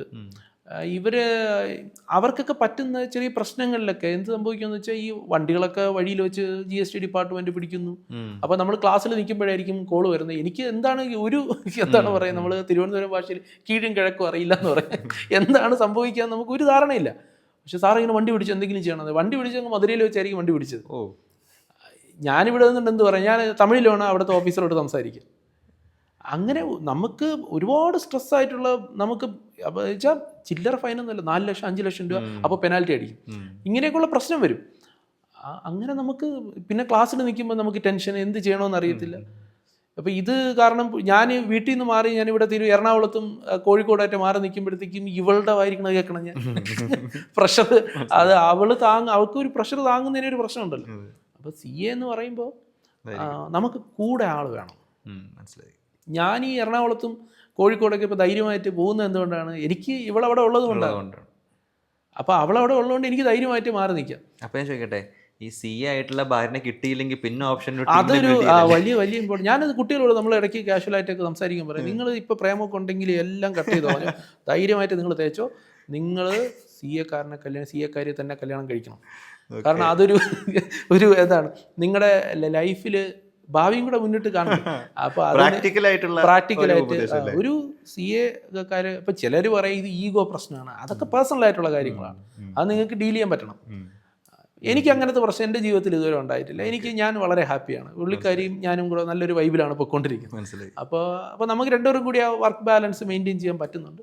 പക്ഷേ CA-കാരുടെ ലൈഫ് നല്ല ചലഞ്ചിങ് ആണ്. പ്രാക്ടീസിങ്. അപ്പോൾ എന്നിട്ടും എന്തുകൊണ്ടായിരിക്കും ആളുകൾ പ്രാക്ടീസിങ് എടുക്കുന്നത് എന്നുള്ള ചോദ്യം ഉണ്ടല്ലോ. ഇപ്പോൾ ലൈക്ക് എനിക്ക് എപ്പോഴും നമ്മൾ പറയേണ്ടത് ഇഷ്ടപ്പെട്ട ജോലിയാണെങ്കിൽ കഷ്ടപ്പെടാതെ പണിയെടുക്കാമെന്ന് കേട്ടിട്ടുണ്ട്. പക്ഷെ ഞാൻ യോജിക്കുന്നില്ല. എനിക്ക് തോന്നിയിട്ടുള്ളത് ഇഷ്ടപ്പെട്ടതാണെങ്കിലും കഷ്ടപ്പെടേണ്ടി വരും, പക്ഷേ ഇഷ്ടപ്പെട്ടതിനൊരു ഗുണം ഉണ്ടാവും എന്നുള്ളതാണ്. അങ്ങനെ തന്നെയാണ് ഇവിടെ. അതായത് അതുകൊണ്ടായിരിക്കും ആൾക്കാർ ഇപ്പോഴും ഒരു പ്രാക്ടീസ് ചാർട്ടേഡ് അക്കൗണ്ട് അവൻ ആഗ്രഹിക്കുന്ന ആൾക്കാരുണ്ട്, ഇതൊക്കെ അറിഞ്ഞിട്ടും. അതെന്തായിരിക്കും ആ ഡ്രൈവിംഗ് ഫാക്ടർ? അതൊരു കാര്യം ഞാൻ പറയാം. ഇത് ഈ +2 വരെ വന്ന് കഴിയുന്ന കുട്ടിക്ക് CA പറ്റിയൊന്നും ഞാൻ പറയട്ടെ 90% എൻ്റെ ഒരു അനുഭവത്തിൽ ഞാൻ പറയാം 90% പിള്ളേർക്ക് CA എന്താണെന്നുള്ളത് ശരിക്കും പറഞ്ഞാൽ അറിയില്ല. ഇത് അറിയുന്നത് ആർക്കാണ്? അവരുടെ വീട്ടുകാർക്കും മറ്റുള്ളവർക്കുമാണ്. അവർ കാണുമ്പോഴത്തേക്കും CA-കാരെ നല്ല രീതിയിൽ ജീവിക്കുന്നു. പുറമേ കാണുമ്പോൾ ഇവൻ്റെ ഉള്ളിൽ നടക്കുന്ന കാര്യം അവൻ്റെ ബാധ്യതകളെ പറ്റി ആരും അറിയുന്നില്ല എന്നുള്ളതാണ്. അപ്പോൾ എന്ത് സംഭവിക്കുന്നു വെച്ചാൽ അവർ പുറമേ നോക്കുമ്പോൾ ഒരു കാര്യം പറയാം, നല്ല റെമ്യൂണറേറ്റീവാണ്, നമുക്ക് കാശ് കിട്ടും. കാശ് വൈസ് നമ്മൾ നോക്കുകയാണെങ്കിൽ നല്ലൊരു പ്രൊഫഷൻ തന്നെയാണ്. പിന്നെ നമുക്ക് നമ്മളെ കൂടി ബിസിനസ് ചെയ്യാനും കൂടെ അറിയണം, അതൊരു കാര്യമാണ്. ഇപ്പോൾ CA പ്രാക്ടീസ് ചെയ്യുന്നതിൽ തന്നെ നമുക്ക് അധികം വരുമാനം ഇല്ലാതെ പോകുന്നവരുണ്ട്, നല്ല വരുമാനം ഉണ്ടാക്കുന്നവരുണ്ട്. അത് സ്വയം ബിസിനസ് പ്രൊമോട്ട് ചെയ്തൊക്കെ ചെയ്യുന്ന കാര്യമാണ്, അവരുടെ ബിസിനസ് പോലെ ഇരിക്കും. അപ്പോൾ ആൾക്കാർ ഇതിലേക്ക് വരുന്നത് പലപ്പോഴും വീട്ടുകാരൊക്കെ പറഞ്ഞു കൊടുക്കുന്നതാണ്, നിനക്ക് CA ആയിക്കൂടെ. അപ്പോൾ അവർ കാണുമല്ലേ, മെച്ചുവർ ആകുമ്പോഴത്തേക്ക് നമ്മൾ കാണുമ്പോഴത്തേക്ക് നമ്മൾ തന്നെ പറയുമല്ലോ CA ആവാമല്ലോ. അങ്ങനെയാണ് ഈ കുട്ടികൾ ഇതിലേക്ക് വന്ന് ചേരുന്നത്. പിന്നെ ആയിക്കഴിഞ്ഞതിന് ശേഷം പിന്നെ നമുക്ക് ഓപ്ഷൻ ഉണ്ട്, നിങ്ങൾക്ക് ഒന്നുകിൽ ജോലിക്ക് പോകാം അല്ലെങ്കിൽ പ്രാക്ടീസ് ചെയ്യാം. പക്ഷേ ഇപ്പോൾ റീസെൻ്റ് ആയിട്ട് ഇൻസിഡൻറ്റ് ഞങ്ങൾ അറിഞ്ഞിട്ടുണ്ടാവുമല്ലോ, ഒരു പെൺകുട്ടി മരിച്ചു എന്നുള്ളത് വളരെ സങ്കടകരമായ കാര്യമാണ്. അത് കോർപ്പറേറ്റ് വേൾഡ് നടക്കുന്ന ഒരു പ്രഷറിൻ്റെ ഭാഗമാണ് ഇതൊക്കെ. ഇതിനൊക്കെ ഒരു അറുതി വരുത്തേണ്ടതും കൂടിയാണ്. പക്ഷേ എത്രത്തോളം പ്രാക്ടിക്കൽ ആകും എന്നുള്ളത് നമുക്ക് അറിയാൻ പറ്റത്തില്ല. സ്വന്തമായിട്ട് പ്രാക്ടീസ് ചെയ്താലും ഇതേ പ്രഷർ നമുക്ക്. പിന്നെ ഞാൻ പറയാമല്ലോ, ഇതൊക്കെ എല്ലാ ദിവസവും ഉണ്ടാകുന്ന കാര്യങ്ങളല്ല. എല്ലാ ദിവസവും വണ്ടി പിടിക്കുക, എല്ലാ ദിവസവും 4 ലക്ഷം രൂപ പെനാൽറ്റി, അങ്ങനെയല്ലേ. ഇതൊക്കെ വല്ലപ്പോഴൊക്കെ നമുക്കുണ്ടാകും. പിന്നെ നമുക്കൊരു പേടിയുണ്ടാകും. നമ്മൾ മിക്കവാറും നമ്മൾ കൂടെ നിൽക്കുന്നവരൊക്കെ എന്തെങ്കിലും അബദ്ധം പറ്റിയാലും, കുട്ടികളൊക്കെ ആയിരിക്കും നമ്മുടെ കൂടെ ആർട്ടിക്കിൾ സെക്രട്ടറിയിൽ നിൽക്കുന്നത്. അപ്പോൾ അവർക്കൊരു അബദ്ധം പറ്റിയാലും അതിൻ്റെ പ്രശ്നം കറങ്ങി തിരിഞ്ഞ് ആരിലേക്കാണ് വരുന്നത്? നമ്മളിലേക്കാണ് വരുന്നത്. മനസ്സിലായി. അപ്പോൾ അതുകൊണ്ട് പ്രഷർ എപ്പോഴും ഉണ്ട്, ഒരു കത്തി മേളിൽ ആടിക്കൊണ്ടിരിക്കുന്നുണ്ട് എന്നുള്ളതാണ്. അല്ല, ഞാൻ കുറച്ചുകൂടി റിലേറ്റബിൾ ആണ്. ഇപ്പം ഡോക്ടർമാരാണ് പൊതുവെ സമൂഹത്തിൽ ഇപ്പോൾ കുറേ മാറി വരുന്നുണ്ട്. ഒരിടത്ത് അതായിരുന്നു ഏറ്റവും നല്ല ജോബ് എന്ന് പറയുമ്പോൾ ഡോക്ടർ ആവുക എന്ന് പറയും. ഇവരനുഭവിക്കുന്ന പ്രശ്നം നമ്മൾ കാണുന്നില്ല, ഇവർക്ക് കിട്ടുന്ന റെസ്പെക്ട് കാണുന്നുണ്ട്, സാലറി കിട്ടുന്ന അവരുടെ വീടും കാറും കാണുന്നുണ്ട്. സെയിം അപ്ലിക്കബിൾ ഹിയർ എന്നുള്ള പോലെയാണ്. പിന്നെ ഒബ്വിയസ്ലി എനിക്ക് തോന്നുന്നു നമ്മൾ പറയാറുണ്ട്, ഇവരെടുക്കുന്ന ഈ പെയിന്റെ പകരമായിരിക്കും അപ്പുറത്തെ റിവാർഡായിട്ട് റെമ്യൂണറേഷനും ഈ പറയുന്ന റെസ്പെക്റ്റും കിട്ടുന്നത് എന്നുള്ളതാണ്. ഇതില്ലെങ്കിൽ അതില്ലല്ലോ. ഓക്കെ, മനസ്സിലായി സാർ. ഈ സാറിൻ്റെ ഒരു പ്രിപ്പറേഷൻ ടൈമിൽ ഏതെങ്കിലും ഒരു എന്താ പറയുക ഡൗൺ ആയി പോകുന്ന സമയത്ത് മോട്ടിവേറ്റഡ് ആവാൻ എന്തെങ്കിലും ഇപ്പോൾ സെൽഫ് മോട്ടിവേഷൻ ഉള്ള ആൾക്കാരുണ്ടാവും, അല്ലെങ്കിൽ ഏതെങ്കിലും ഒരു ആളുണ്ടാവും കൂടെ. ചിലപ്പോൾ സാറിനിൽ എങ്ങനെയാണ് വർക്ക് ചെയ്തിട്ടുള്ളത്? സെൽഫ് മോട്ടിവേഷൻ ആയിരുന്നു ആരെങ്കിലും ഫ്രണ്ട്സ് അല്ലെങ്കിൽ ഫാമിലി? എൻ്റെ കൂടെ അങ്ങനെ ആരും ഇല്ലായിരുന്നു. ഞാൻ പറഞ്ഞില്ലേ, ഒറ്റപ്പെട്ട ഒരു മുറിക്കകത്ത് ഒറ്റപ്പെട്ടുള്ള ഒരു ജീവിതമായിരുന്നു. പിന്നെ എനിക്കൊരു സുഹൃത്തുണ്ടായിരുന്നു, പോൾ എന്ന് പറഞ്ഞിട്ട്. പുള്ളി നമ്മൾ ഒരുമിച്ച് പഠിച്ച, ഞാൻ നേരത്തെ പറഞ്ഞ രോഹിത്ത്, പോള്, സിബി, റെയ്മണ്ട്, അങ്ങനെ കുറേ എനിക്ക് വളരെ അടുത്ത കുറച്ച് ഫ്രണ്ട്സുണ്ട്. പിന്നെ ഗിരീഷ് ഞാൻ പറഞ്ഞു. അപ്പോൾ ഈ പോൾ അന്ന് ഇപ്പോൾ എയിംസ്, പുള്ളി നേഴ്സിംഗാണ് പഠിച്ചത്. എയിംസിൽ നേഴ്സായിട്ട് കയറിയിട്ടുണ്ടായിരുന്നു. പുള്ളി ഡൽഹിയിൽ നിന്ന് ഇടയ്ക്ക് നാട്ടിൽ വരും. അപ്പോൾ ഞാൻ അവിടെ ഇരിക്കുമായിരിക്കുമല്ലോ. അപ്പോൾ എന്നെ കൊണ്ട് പുറത്ത് പോകുന്നു, എനിക്ക് ഭക്ഷണം വാങ്ങിച്ചു തരുന്നു, അങ്ങനെ ഒരു സംഭവം ഉണ്ടായിരുന്നു. പക്ഷെ പുള്ളി പോയി കഴിയുമ്പോഴും ഞാൻ ഒറ്റപ്പെട്ട ജീവിതമാണല്ലേ. പഠിക്കുമ്പോഴെന്ന് പറഞ്ഞാൽ മാനസികമായിട്ട് ഭയങ്കര വിഷമമാണ്, തോറ്റ് നിൽക്കുന്ന ഒരു പീരീഡ്. അപ്പോൾ ഞാൻ നടക്കും. ഞാൻ സത്യം പറഞ്ഞാൽ അത് ഞാനിങ്ങനെ ഡെയിലി ഒരു 5-6 കിലോമീറ്റർ ഇങ്ങനെ നടക്കും. അപ്പോൾ ഞാൻ 1.5 വർഷം ഞാൻ ഇങ്ങനെ നടന്നുകൊണ്ടേ ഇരുന്നിട്ടുണ്ട് ശരിക്കും. ഡെയിലി ഇങ്ങനെ നടക്കുക. ഇപ്പോൾ ചില ദിവസങ്ങളിലൊക്കെ സത്യമായിട്ട് പറയുന്നത് 10 കിലോമീറ്ററൊക്കെ ഞാൻ നടന്നിട്ടുണ്ട്. ആ വിഷമം കൊണ്ടാണ്. അപ്പോൾ ആ നടന്നിട്ടൊക്കെ വരുമ്പോൾ നമുക്കൊരു ആശ്വാസം കിട്ടും. നമ്മളിങ്ങനെ കാഴ്ചകൾ കണ്ടു. ഇപ്പം നമുക്ക് ചിന്തിക്കാൻ പോലും പറ്റില്ല. ഇപ്പം മൊബൈൽ ഫോണിൻ്റെ ഒരു പ്രശ്നം നമുക്ക് 10 കിലോമീറ്റർ ഒക്കെ നടന്നിട്ടുണ്ട് ശരിക്കും. എൻ്റെ വീടിൻ്റെ അവിടെ നിന്ന് തന്നെ 10 കിലോമീറ്റർ പോയ ദൂരം വരെയൊക്കെ അന്ന് നടക്കും. നമുക്ക് പറ്റും. ഞാൻ പറയുന്നത് 2011-ലൊക്കെയാണ്. ആ തോറ്റ് നിൽക്കുന്ന സമയത്താണ്. അപ്പോഴൊക്കെ ഞാൻ നടക്കുമായിരുന്നു. മനസ്സിലായി സാർ. ഇനിയൊരു ടെക്നിക്കൽ ക്വസ്റ്റ്യൻ, അതായത് ഇപ്പോൾ CA പെർസ്യൂ ചെയ്യുന്ന ആൾക്കാർ, ഒരു ഡിഗ്രി കഴിഞ്ഞിട്ട് വരുന്ന ആൾക്കാരുണ്ട് ഡയറക്റ്റ് എൻട്രി വഴി. +2 ശേഷം തന്നെ ഇപ്പോൾ ഒരുപാട് കുട്ടികൾ ചെയ്യുന്നു. ഇപ്പോൾ നമ്മൾ ട്രിപ്പിൾ ഐയിലും 10th കഴിഞ്ഞിട്ട് ഫൗണ്ടേഷനുള്ള പ്രിപ്പറേഷൻ നമ്മൾ +1 കൂടെ കൊടുക്കുന്നുണ്ട്. അപ്പം ഇതിലേതായിരിക്കും ഒരു ബെറ്റർ ഓപ്ഷനായിട്ട് സാറ് പറയാം? എങ്ങനെയാണ്? അതായത് CA എന്ന് പറഞ്ഞാൽ ഇപ്പം നിലവിൽ CA എന്ന് പറഞ്ഞാൽ ഒരു പോസ്റ്റ് ഗ്രാജുവേഷന് തുല്യമാക്കി മാറ്റിയിട്ടുണ്ട്. അപ്പം നമ്മൾ ഇനി വേറൊരു ഡിഗ്രിയിലേക്ക് പോകേണ്ട ആവശ്യം ശരിക്കും ഇല്ല. നമുക്ക് +2 കഴിഞ്ഞ് നമുക്ക് എന്ത് ചെയ്യാം, ഇതിലേക്ക് നമുക്ക് നേരിട്ട് നമുക്ക് ഫൗണ്ടേഷനിലേക്ക് നമുക്ക് വരാം. അത് CA പറ്റി കുറച്ചുകൂടി മനസ്സിലാക്കാൻ നമുക്ക് 10ാം ക്ലാസ് കഴിയുമ്പോഴേ നമുക്ക് ഫൗണ്ടേഷൻ്റെ പ്രിപ്പറേഷൻസ് നമുക്ക് സ്റ്റാർട്ട് ചെയ്യാൻ പറ്റും. അതിനൊരു വലിയ ഗുണമുണ്ട്. എന്താണെന്ന് വെച്ചാൽ നമുക്ക് അപ്പം മുതലേ ഈ കോഴ്സിനെ പറ്റിയിട്ടുള്ളൊരു ധാരണ വരുമല്ലോ. നമുക്ക് പാസ്സാവാൻ ഇപ്പോൾ പല കാരണങ്ങൾ എന്തുകൊണ്ടാണെന്ന് വെച്ചാൽ നമ്മൾ ഇതിനെ മനസ്സിലാക്കി വരുമ്പോൾ കുറേ സമയമെടുക്കും. ഇന്നതാണ് കാര്യം. നമുക്കൊരു കാര്യം തെറ്റിച്ച് നമ്മൾ പഠിക്കുന്നു. നിങ്ങൾ ഡിഗ്രിക്കൊക്കെ പോകുന്ന വേസ്റ്റാണ്. ഡിഗ്രിക്ക് നിങ്ങൾ പോകേണ്ട കാര്യമില്ല. പിന്നെ CA ആണ് നിങ്ങളുടെ ആഗ്രഹമെങ്കിൽ പിന്നെ നിങ്ങൾക്ക് വേറെ ജീവിതം എന്ന് പറഞ്ഞാൽ CA മാത്രമല്ലല്ലോ. കുറേയൊക്കെ എൻജോയ് ചെയ്യാനാണെന്നുണ്ടെങ്കിൽ ഞാനും ഡിഗ്രി കഴിഞ്ഞ് വന്ന ആളാണ്. അത് വേറൊരു വൈബല്ലേ, അത് വേറൊരു ജീവിതമല്ലേ. അപ്പോൾ അതൊക്കെ കഴിഞ്ഞിട്ട് പതിവ് വന്നല്ലോ. ഇവിടെ ഒന്നും നേരത്തെ നേടണമെന്നൊന്നും ഇല്ല. നേരത്തെ അത്രേ ഉള്ളൂ. നിങ്ങളുടെ ആഗ്രഹം പോലെ നിങ്ങൾക്ക് ചെയ്യാം. ഡിഗ്രി കഴിഞ്ഞ് വരുന്നതിന് ഒരുപാട് ഗുണങ്ങളുണ്ട് കേട്ടോ. ഡിഗ്രിയിൽ നമ്മൾ പഠിക്കുന്ന ഒരുപാട് കാര്യങ്ങൾ നമുക്ക് CAയിൽ നമുക്ക് അപ്ലൈ ചെയ്യാൻ പറ്റും. അപ്പോൾ അതിൻ്റെ ഒരു കാര്യം ഉണ്ടായിരുന്നു. സാർ, ഇത് പ്രിപ്പയർ ചെയ്യുന്ന സമയത്ത്, പഠിക്കുന്ന സമയത്ത് ശ്രദ്ധിക്കേണ്ട കാര്യങ്ങൾ, അല്ലെങ്കിൽ ഒരു സ്റ്റഡി ടെക്നിക്ക് അങ്ങനെ എന്തെങ്കിലും പറയുകയാണെങ്കിൽ സാർ എന്താണ് കുട്ടികൾക്ക് പറഞ്ഞു കൊടുക്കുക? എങ്ങനെ അപ്രോച്ച് ചെയ്യണം സബ്ജക്ട്സിനെ? CA ഒരു വലിയ കടലാണ്. CAയുടെ ചില മീംസും ചിലതൊക്കെ പുറത്ത് വരാറുണ്ട്. അതായത് ഒരു കുട്ടി അവൻ്റെ CAയുടെ കോഴ്സിനകത്ത് പഠിക്കുന്ന ബുക്കിൻ്റെ എടുത്തു വെച്ച് കഴിഞ്ഞാൽ അവൻ്റെ പൊക്കത്തിനേക്കാൾ കൂടുതലായിരിക്കും. അത്രയും പുസ്തകങ്ങൾ അവൻ പഠിക്കുന്നുണ്ട്. ഇത്രയും കാര്യങ്ങൾ തലയിൽ കയറ്റി വെച്ചിട്ടാണ് പരീക്ഷ എഴുതേണ്ടത്. അപ്പോൾ നമുക്കിതിനകത്ത് ഒന്നാമത്തെ കാര്യം ഞാൻ പറഞ്ഞു, പഠനത്തെക്കാൾ ഞാൻ ആദ്യമേ വീണ്ടും ആവർത്തിക്കുന്നത് ഈ കാര്യമാണ്. നമ്മൾ ഞാനൊരു വിദ്യാർത്ഥിയാണ്, CA വിദ്യാർത്ഥിയാണ്, CA ആകാൻ പോകുന്നുള്ള മൈൻഡ് സെറ്റ് വളരെ ഇമ്പോർട്ടൻ്റ് ആണ്. 2, നല്ല ക്ലാസ്സുകൾ അറ്റൻഡ് ചെയ്യണം. അത് നമ്മൾ ആദ്യമേ അന്വേഷിക്കണം. നല്ല ക്ലാസ്. ഈ നല്ല ക്ലാസ്സിൻ്റെ കാര്യം ഞാൻ ഒരുപാട് സ്ഥലങ്ങളിൽ പഠിപ്പിച്ചിട്ടുള്ള ആളാണ്. ഈ ചില ഇൻസ്റ്റിറ്റ്യൂട്ട് ശരി തന്നെയാണ്, നമ്മളവിടെ പഠിപ്പിച്ചിട്ടുണ്ട്, നമ്മളവിടെ നിന്ന് കാശ് മേടിച്ചിട്ടുണ്ട്, ഇതൊക്കെ ശരിയാണെങ്കിലും പലയിടത്തും നമ്മൾ നിരാശരായിട്ടുണ്ട്. കാരണം എന്താ പറയുമ്പോൾ കുട്ടികളോട് ആത്മാർത്ഥത ഇല്ലാത്ത കാര്യങ്ങൾ പല ഇൻസ്റ്റിറ്റ്യൂട്ടുകളും ചെയ്യുന്നത് ഞാൻ നേരിട്ട് അനുഭവിച്ചിട്ടുള്ളതാണ്. അവരെന്തെന്ന് വെച്ചാൽ ഇപ്പോൾ നമുക്കൊരു സബ്ജക്റ്റ് പഠിപ്പിക്കാൻ നമുക്ക് ഇത്ര സമയം വേണം. നമ്മൾ ആ സമയത്ത് പഠിപ്പിച്ചാൽ പോലും അത് കുട്ടിക്ക് അത് മനസ്സിലാവണമെന്നില്ല. ഞാൻ നേരത്തെ പറഞ്ഞിട്ട് നമ്മൾ എത്ര ഇത് പഠിപ്പിച്ചാലും അവന് മനസ്സിലേക്ക് കയറുന്നതിനൊക്കെ ഒരു പരിധിയുണ്ട്. അപ്പോൾ ഈ പല ഇൻസ്റ്റിറ്റ്യൂട്ടുകളിലും എന്ത് ചെയ്യുമെന്ന് വെച്ച് കഴിഞ്ഞാൽ കോസ്റ്റ് കട്ടി. ഇപ്പോൾ അവന് 1 മണിക്കൂർ ഫാക്കൽറ്റി പഠിപ്പിക്കുന്നതിന് അവൻ്റെ കോസ്റ്റ് കൂടുകയാണ്. അപ്പോൾ കോസ്റ്റ് കട്ട് ചെയ്യാൻ വേണ്ടിയിട്ട് എന്ത് ചെയ്യുമെന്ന് വെച്ചാൽ ഈ സമയം വെട്ടി കുറയ്ക്കും. ഇപ്പോൾ ഒരു സബ്ജക്റ്റ് പഠിപ്പിക്കാൻ 100 മണിക്കൂർ വേണം ഒരു വിഷയം, ഒരു ടോപ്പിക്ക് പഠിപ്പിക്കാനെങ്കിൽ ഇവൻ്റെ അടുത്ത് പറയുന്നത് 60 മണിക്കൂറേ കൊടുക്കുകയുള്ളൂ. അതായത് 60% ടൈം കൊണ്ട് ഇത് തീർക്കാൻ പറയും. ഈ പല ഫാക്കൽറ്റീസ് അതിൽ പ്രഷറൈസായി എന്ത് ചെയ്യുമെന്ന് വെച്ചാൽ ഇത് പഠിപ്പിക്കുകയാണ്. ഇത് ഫാക്കൽറ്റിക്കൊന്നും ഇല്ല. ഫാക്കൽറ്റിക്ക് ആ ഇൻസ്റ്റിറ്റ്യൂട്ട് പോയാൽ വേറെ ഇൻസ്റ്റിറ്റ്യൂട്ടിൽ പഠിപ്പിക്കാൻ പറ്റും. ഇത് പറ്റിക്കപ്പെടുന്ന കുട്ടികളല്ലേ. ഇതിങ്ങനെ പറ്റിക്കപ്പെടുന്ന ധാരാളം കുട്ടികളുണ്ട്. അപ്പോൾ കുട്ടികളുടെ ഭാഗത്തു നിന്ന് അവരാലോചിക്കേണ്ടത് നന്നായി കോച്ചിങ് കൊടുക്കുന്ന സ്ഥാപനം ഏത്, അത് കണ്ടെത്തി അവിടെ ആദ്യം കൺസെപ്റ്റ് മനസ്സിലാക്കുക. കാര്യത്തെ പറ്റിയിട്ടുള്ള നമ്മൾ പഠിക്കുന്ന വിഷയങ്ങളുണ്ട്. ഇപ്പോൾ ഇൻ്റർമീഡിയറ്റിലേക്ക് വരുമ്പോൾ ഇപ്പോൾ 6 സബ്ജക്റ്റാണുള്ളത്. ഈ 6 സബ്ജക്റ്റിനെ പറ്റി നല്ല വിവരം അവന് ഉണ്ടാവണം ഒന്നാമത്. പിന്നെ സ്റ്റഡി മെറ്റീരിയൽ. ഇപ്പോൾ നമ്മൾ ക്ലാസ് എത്ര കേട്ടിട്ടും കാര്യമില്ല.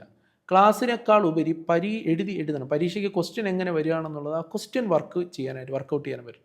ഇവിടെ നമ്മൾ ട്രിപ്പിൾ ഐയിൽ വർക്ക് ബുക്ക് എന്ന് പറയുന്നൊരു സംവിധാനമുണ്ട്. അത് ക്ലാസ് കാര്യമാണ്. അത് ഞാൻ ഇത്രയും സ്ഥലങ്ങളിൽ പഠിപ്പിച്ചിട്ടുണ്ടെങ്കിലും ഞാൻ ആദ്യമായിട്ടാണ് ഈ ഒരു സംവിധാനം കാണുന്നത്. വർക്ക് ബുക്ക് എന്ന് പറയുന്ന പരിപാടി. അതായത് ക്വസ്റ്റ്യൻസ് ആൻസർ ഇല്ലാതെ കൊടുക്കും. അത് അവൻ ചെയ്യണം. അതിന് സപ്പോർട്ട് ചെയ്യാനായിട്ട് ഇവിടെ ഒരു മെൻറ്റർഷിപ്പ് പ്രോഗ്രാമുണ്ട്. ഇപ്പം ഞാൻ എപ്പോഴും നമ്മളെപ്പോഴും സംസാരിക്കുമ്പോഴും പറയുന്നത് ഒരു വിജയം ഉണ്ടാകുന്നതെന്ന് പറഞ്ഞാൽ ഒന്ന് മാനേജ്മെൻറ്റ്, 2 വിദ്യാർത്ഥികൾ, ക്വാളിറ്റിയുള്ള വിദ്യാർത്ഥികൾ, 3 ഫാക്കൽറ്റി. അപ്പോൾ ഇത് മിക്കവാറും സ്ഥലങ്ങളിൽ ക്വാളിറ്റിയുള്ള വിദ്യാർത്ഥികളെയും കിട്ടും, നല്ല അറിവുള്ള ഫാക്കൽറ്റീസിനെയും കിട്ടും. പക്ഷേ മാനേജ്മെൻറ്റിൻ്റെ സ്ഥാനത്ത് നിന്ന് പിന്തുണയില്ല. മാനേജ്മെൻറ്റ് പിന്തുണയില്ലാതെ വരുമ്പോൾ എന്ത് സംഭവിക്കും? ഇവരുടെ റിസൾട്ട് വരില്ല. റിസൾട്ട് കുറയും. ഇത് 3 പേരും ഒരേ മനസ്സോടുകൂടി നിൽക്കുമ്പോഴാണ് അതിവിടെ ഉണ്ട്. അതുകൊണ്ടാണ് നമുക്കിവിടെ മെൻറ്റർഷിപ്പ് എന്ന് പറയുന്ന പരിപാടി, ഒരു അക്കാഡമിക് ടീം സെപ്പറേറ്റ് ആയിട്ടുണ്ട്. അതുകൊണ്ട് ഈ ഓൾ ഇന്ത്യ റാങ്ക് എല്ലാം ഇവിടെ വരുന്നത്. ഇങ്ങനെ റാങ്ക് വരുന്നതിൻ്റെ കാരണം എന്ന് പറഞ്ഞാലും ഇത് തന്നെയാണ്. ഇത്രയും റിസൾട്ട് നമ്മളിപ്പോൾ CA എന്ന് പറഞ്ഞാൽ ഇവിടെ എന്തോ ഒരു ഫാക്ടറി പോലെ ആയിപ്പോൾ. പിള്ളേരെ CA-കാരുണ്ടാക്കുന്നില്ല, CA ഇത്രയും പാസ്സാക്കി വിടുന്നില്ലേ? ഇതെവിടെയുണ്ട് ഇത്ര റിസൾട്ട്? എനിക്ക് എവിടെയെങ്കിലും കാണാൻ പറ്റും ഇത്രയും CA കുട്ടികൾ? ഇൻ്റർമീഡിയറ്റ് നല്ല കടുപ്പമുള്ള കാര്യമാണ്. ഇതിങ്ങനെ വരുന്നു, ഫസ്റ്റ് അറ്റംപ്റ്റിൽ ഇത്രയും പിള്ളേർ പാസ്സാവും. അത് ഈ ഒരു കോർഡിനേഷനിലാണ് നടക്കുന്നത്. മനസ്സിലായി. നല്ല ക്വാളിറ്റിയുള്ള വിദ്യാർത്ഥികളാണ്. അവന് താല്പര്യം വേണം.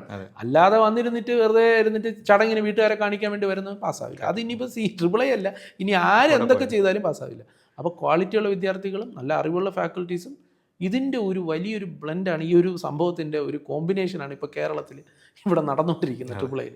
അപ്പോൾ അത് തന്നെയാണ് ഈ ഒരു റിസൾട്ട് ക്രിയേഷൻ്റെ സംഭവം എന്ന് പറയുന്നത്. അപ്പോൾ അവൻ നല്ല ക്ലാസ് അറ്റൻഡ് ചെയ്യുക എന്നുള്ളത്, 2 ഈ ക്വസ്റ്റ്യൻസ്, മാക്സിമം ക്വസ്റ്റ്യൻസ് വർക്കൗട്ട് അപ്പോഴേ അവൻ ആ പരീക്ഷയ്ക്ക് പോകാൻ പറ്റത്തുള്ളൂ. ഈ എത്ര മണിക്കൂർ പഠിക്കണം ഇങ്ങനത്തെ ഒരു ക്വസ്റ്റ്യൻ വരാറുണ്ട്. അതെ, അത് എല്ലാ കുട്ടികളും ചോദിക്കുന്നൊരു കാര്യം, എത്ര മണിക്കൂർ പഠിക്കണമെന്നുള്ളത്.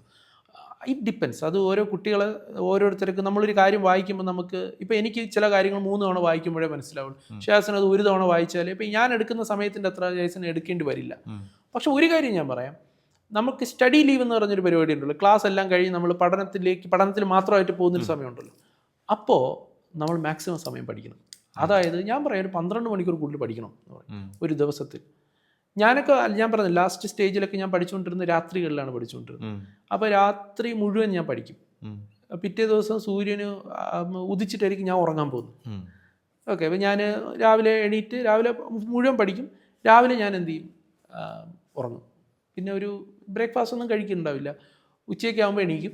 പിന്നെ നമ്മൾ ചോറ് കഴിക്കുന്നു, പിന്നെ എന്തെങ്കിലുമൊക്കെ നടക്കുന്നു. പിന്നെ ഞാൻ നേരത്തെ പറഞ്ഞ പോലെ നടത്തം, അത് എല്ലാ ദിവസവും ഉള്ളതാണ്. ഇങ്ങനെ നടന്നിട്ടൊക്കെ തിരിച്ചു വന്നിട്ട് പിന്നെ വീണ്ടും ഒരു സന്ധ്യ മുതൽ പിന്നെ അങ്ങ് പിറ്റേ ദിവസം രാവിലെ വരെ ഇങ്ങനെ പഠിക്കും. അപ്പോൾ ഒരു 7 മണി മുതൽ നമ്മളിങ്ങനെ പഠിച്ചാൽ പിറ്റേ ദിവസം ഒരു 6 മണി അങ്ങനെയൊക്കെ പഠിക്കും. പിന്നെ ഉച്ചയ്ക്ക്. അപ്പോൾ എങ്ങനെ വരുന്നില്ല, ഞാൻ ലാസ്റ്റൊക്കെ ഫൈനലൊക്കെ ആയപ്പോഴത്തേക്കും 12-13 മണിക്കൂറൊക്കെ ഒരു ദിവസം പഠിക്കുമായിരുന്നു. അത് വേണം, അങ്ങനെ പഠിക്കേണ്ടി വരും. അത്രയും പഠിക്കാനുണ്ട്. മനസ്സിലായി. ഈ last question of the interview, പക്ഷേ കേൾക്കുമ്പോൾ ചിലപ്പോൾ നമുക്ക് സില്ലിയായിട്ട് തോന്നും, പക്ഷെ വളരെ ആത്മാർത്ഥമായിട്ട് കുട്ടികൾ ചോദിക്കുന്ന ചോദ്യമാണ്. ഇന്നലെ വെബിനാറിൽ വന്ന 2ാമത്തെ ക്വസ്റ്റ്യൻ ഒന്ന്, CA-കാരനായി കഴിഞ്ഞാൽ കല്യാണം വൈകുമോ എന്ന ചോദ്യം. പിന്നെ ഈ പറയുന്ന പോലെ കുട്ടികൾക്ക് അറിയാലോ, ഓരോ പ്രായം അതാണല്ലോ. അപ്പോൾ ഈ കോളേജ് ലൈഫൊക്കെ മിസ് ചെയ്തിട്ട് ഇതിനു വേണ്ടി വരുന്ന ആൾക്കാരാണ്. അപ്പോൾ ഇവിടെ കാര്യങ്ങളൊക്കെ ഹാപ്പി ആയിരിക്കുമോ? ഓപ്പൺ ആയിട്ട് ഞാൻ ചോദിക്കാം, പ്രണയിക്കാനൊന്നും സമയം കിട്ടില്ല എന്നൊക്കെ പറയുന്ന ആൾക്കാരുണ്ട്. മൊത്തത്തിൽ എന്താണ് ഇതിനെ കുറിച്ചൊരു? CA-ക്കാർ നല്ല കാമുകന്മാരും കാമുകിമാരും ആയിരിക്കും. എന്തുകൊണ്ടെന്ന് വെച്ചാൽ അവർ അത്ര അനുഭവിക്കുന്നുണ്ടല്ലോ. അപ്പോൾ ആ ഒരു സ്റ്റേജിലൂടെ കടന്നു വന്നിരുന്നുണ്ട്, അവർക്കെല്ലാം മനസ്സിലാവും കുറേയൊക്കെ ഇതിൻ്റെ ഒരു വിഷമവും ഘട്ടങ്ങളെല്ലാം ഉള്ളതുകൊണ്ട്. ക്ഷമ സഹനം ഇതെല്ലാം ഉണ്ട്. അപ്പോൾ അതുകൊണ്ട് അവരൊരു നല്ല കാമുകനും കാമുകിയായിരിക്കും ഒരു CA എന്ന് പറയുന്നത്. പിന്നെ ഞാൻ പറയത്തില്ലേ, ഞാൻ പേഴ്സണലി പറയുന്നതെന്ന് പറഞ്ഞാൽ, നിങ്ങൾ പഠിക്കുന്ന സമയത്ത് ഇതിൻ്റെ പുറകെ പോകാതിരിക്കുന്നതാണ് നല്ലത്. പഠിക്കുന്ന സമയത്ത് ഇതിൻ്റെ പുറകെ പോയാൽ അത് അനുഭവിക്കും എന്നുള്ളതാണ്. അത് അങ്ങനെ തന്നെയാണ്, നമ്മൾ ഒരുപാട് കാണുന്നതാണല്ലോ, നമുക്ക് അനുഭവങ്ങളും ഉണ്ടല്ലോ. അപ്പോൾ അതുകൊണ്ട് ഇതിൻ്റെ പുറകെ നമ്മൾ എന്ത് ചെയ്യണ്ട, പോകണ്ട. പഠിക്കുന്ന സമയത്ത് പരമാവധി ഇതിന് തന്നെ, ഞാൻ അതാണ് പറഞ്ഞത്, മുൻതൂക്കം അതിന് കൊടുക്കുക. ഇതിലെല്ലാத்தைയും അർത്ഥം അടങ്ങിയിട്ടുണ്ട്. നമ്മൾ പ്രണയിക്കുക അല്ലേ, ചാർട്ടേഡ് അക്കൗണ്ടിംഗ് കോഴ്സിനെ പ്രണയിക്കുക. ആ സമയത്ത് CA കോഴ്സിന് പ്രണയിക്കുക, അതിനുശേഷം CA പ്രണയിക്കുക, ചാർട്ടേഡ് അക്കൗണ്ടന്റിനെ പ്രണയിക്കുക, CA അല്ലെങ്കിൽ CA ആകാൻ പോകുന്ന ആൾക്കാരെ പ്രണയിക്കുക. അപ്പോൾ നമ്മളങ്ങനെ നമുക്ക് സെറ്റാക്കി എടുക്കാം എന്നുള്ളതാണ്. ഇപ്പോൾ ജീവിതം അതിനനുസരിച്ച് ഇതൊരു സെപ്പറേറ്റ് റീലായിട്ട് ഇറക്കിയാൽ മിക്കവാറും ഓടാൻ സാധ്യതയുണ്ട്. ഓക്കെ, സോ സാർ, എന്താ പറയാ, രസമായിരുന്നു മൊത്തത്തിൽ ഇന്റർവ്യൂ. ഞാൻ അത്രേ പറയുന്നുള്ളൂ. ഇൻഫോർമേറ്റീവ് ആയിരുന്നു, അതേസമയം രസകരമായിരുന്നു കുറേ കാര്യങ്ങൾ. പ്രത്യേകിച്ച് എൻ്റെ ഒരു വലിയ എനിക്കുണ്ടായിട്ടുള്ളൊരു ഗുണം എന്താ വെച്ച് കഴിഞ്ഞാൽ, അടുത്ത വെബിനാറിൽ പല ചോദ്യങ്ങളും എനിക്ക് ഇത് വെച്ച് അരവിന്ദ് സാർ ഇങ്ങനെ പറഞ്ഞിട്ടുണ്ട് എന്ന് പറഞ്ഞിട്ട് എനിക്ക് ഉത്തരം പറയാൻ പറ്റും. അപ്പോൾ അധികം വൈകാതെ തന്നെ സാറിൻ്റെ പുതിയ ഓഫീസ്, വൈഫ് ചാർട്ടേഡ് അക്കൗണ്ടന്റ്. അപ്പോൾ നമുക്ക് അവിടെ ഒന്ന് വന്നിട്ട് എങ്ങനെയായിരിക്കും ഒരു ചാർട്ടേഡ് അക്കൗണ്ട് ഓഫീസ്, കുറെ കേട്ടിട്ടുണ്ടാവില്ല, ഓഫീസ് ഇടാം, സ്വന്തമായി ഓഫീസ് ഇടാം, ഇത് എന്താണ് സംഭവം എന്നൊക്കെ അറിയാൻ വേണ്ടി ഞങ്ങൾ ക്യാമറയൊക്കെ എടുത്ത് ടീമൊക്കെ ആയിട്ട് അങ്ങോട്ട് വരുന്നതായിരിക്കും. അപ്പോൾ നമുക്ക് അപ്പോൾ വീണ്ടും കാണാം. Thank you for being here. Okay.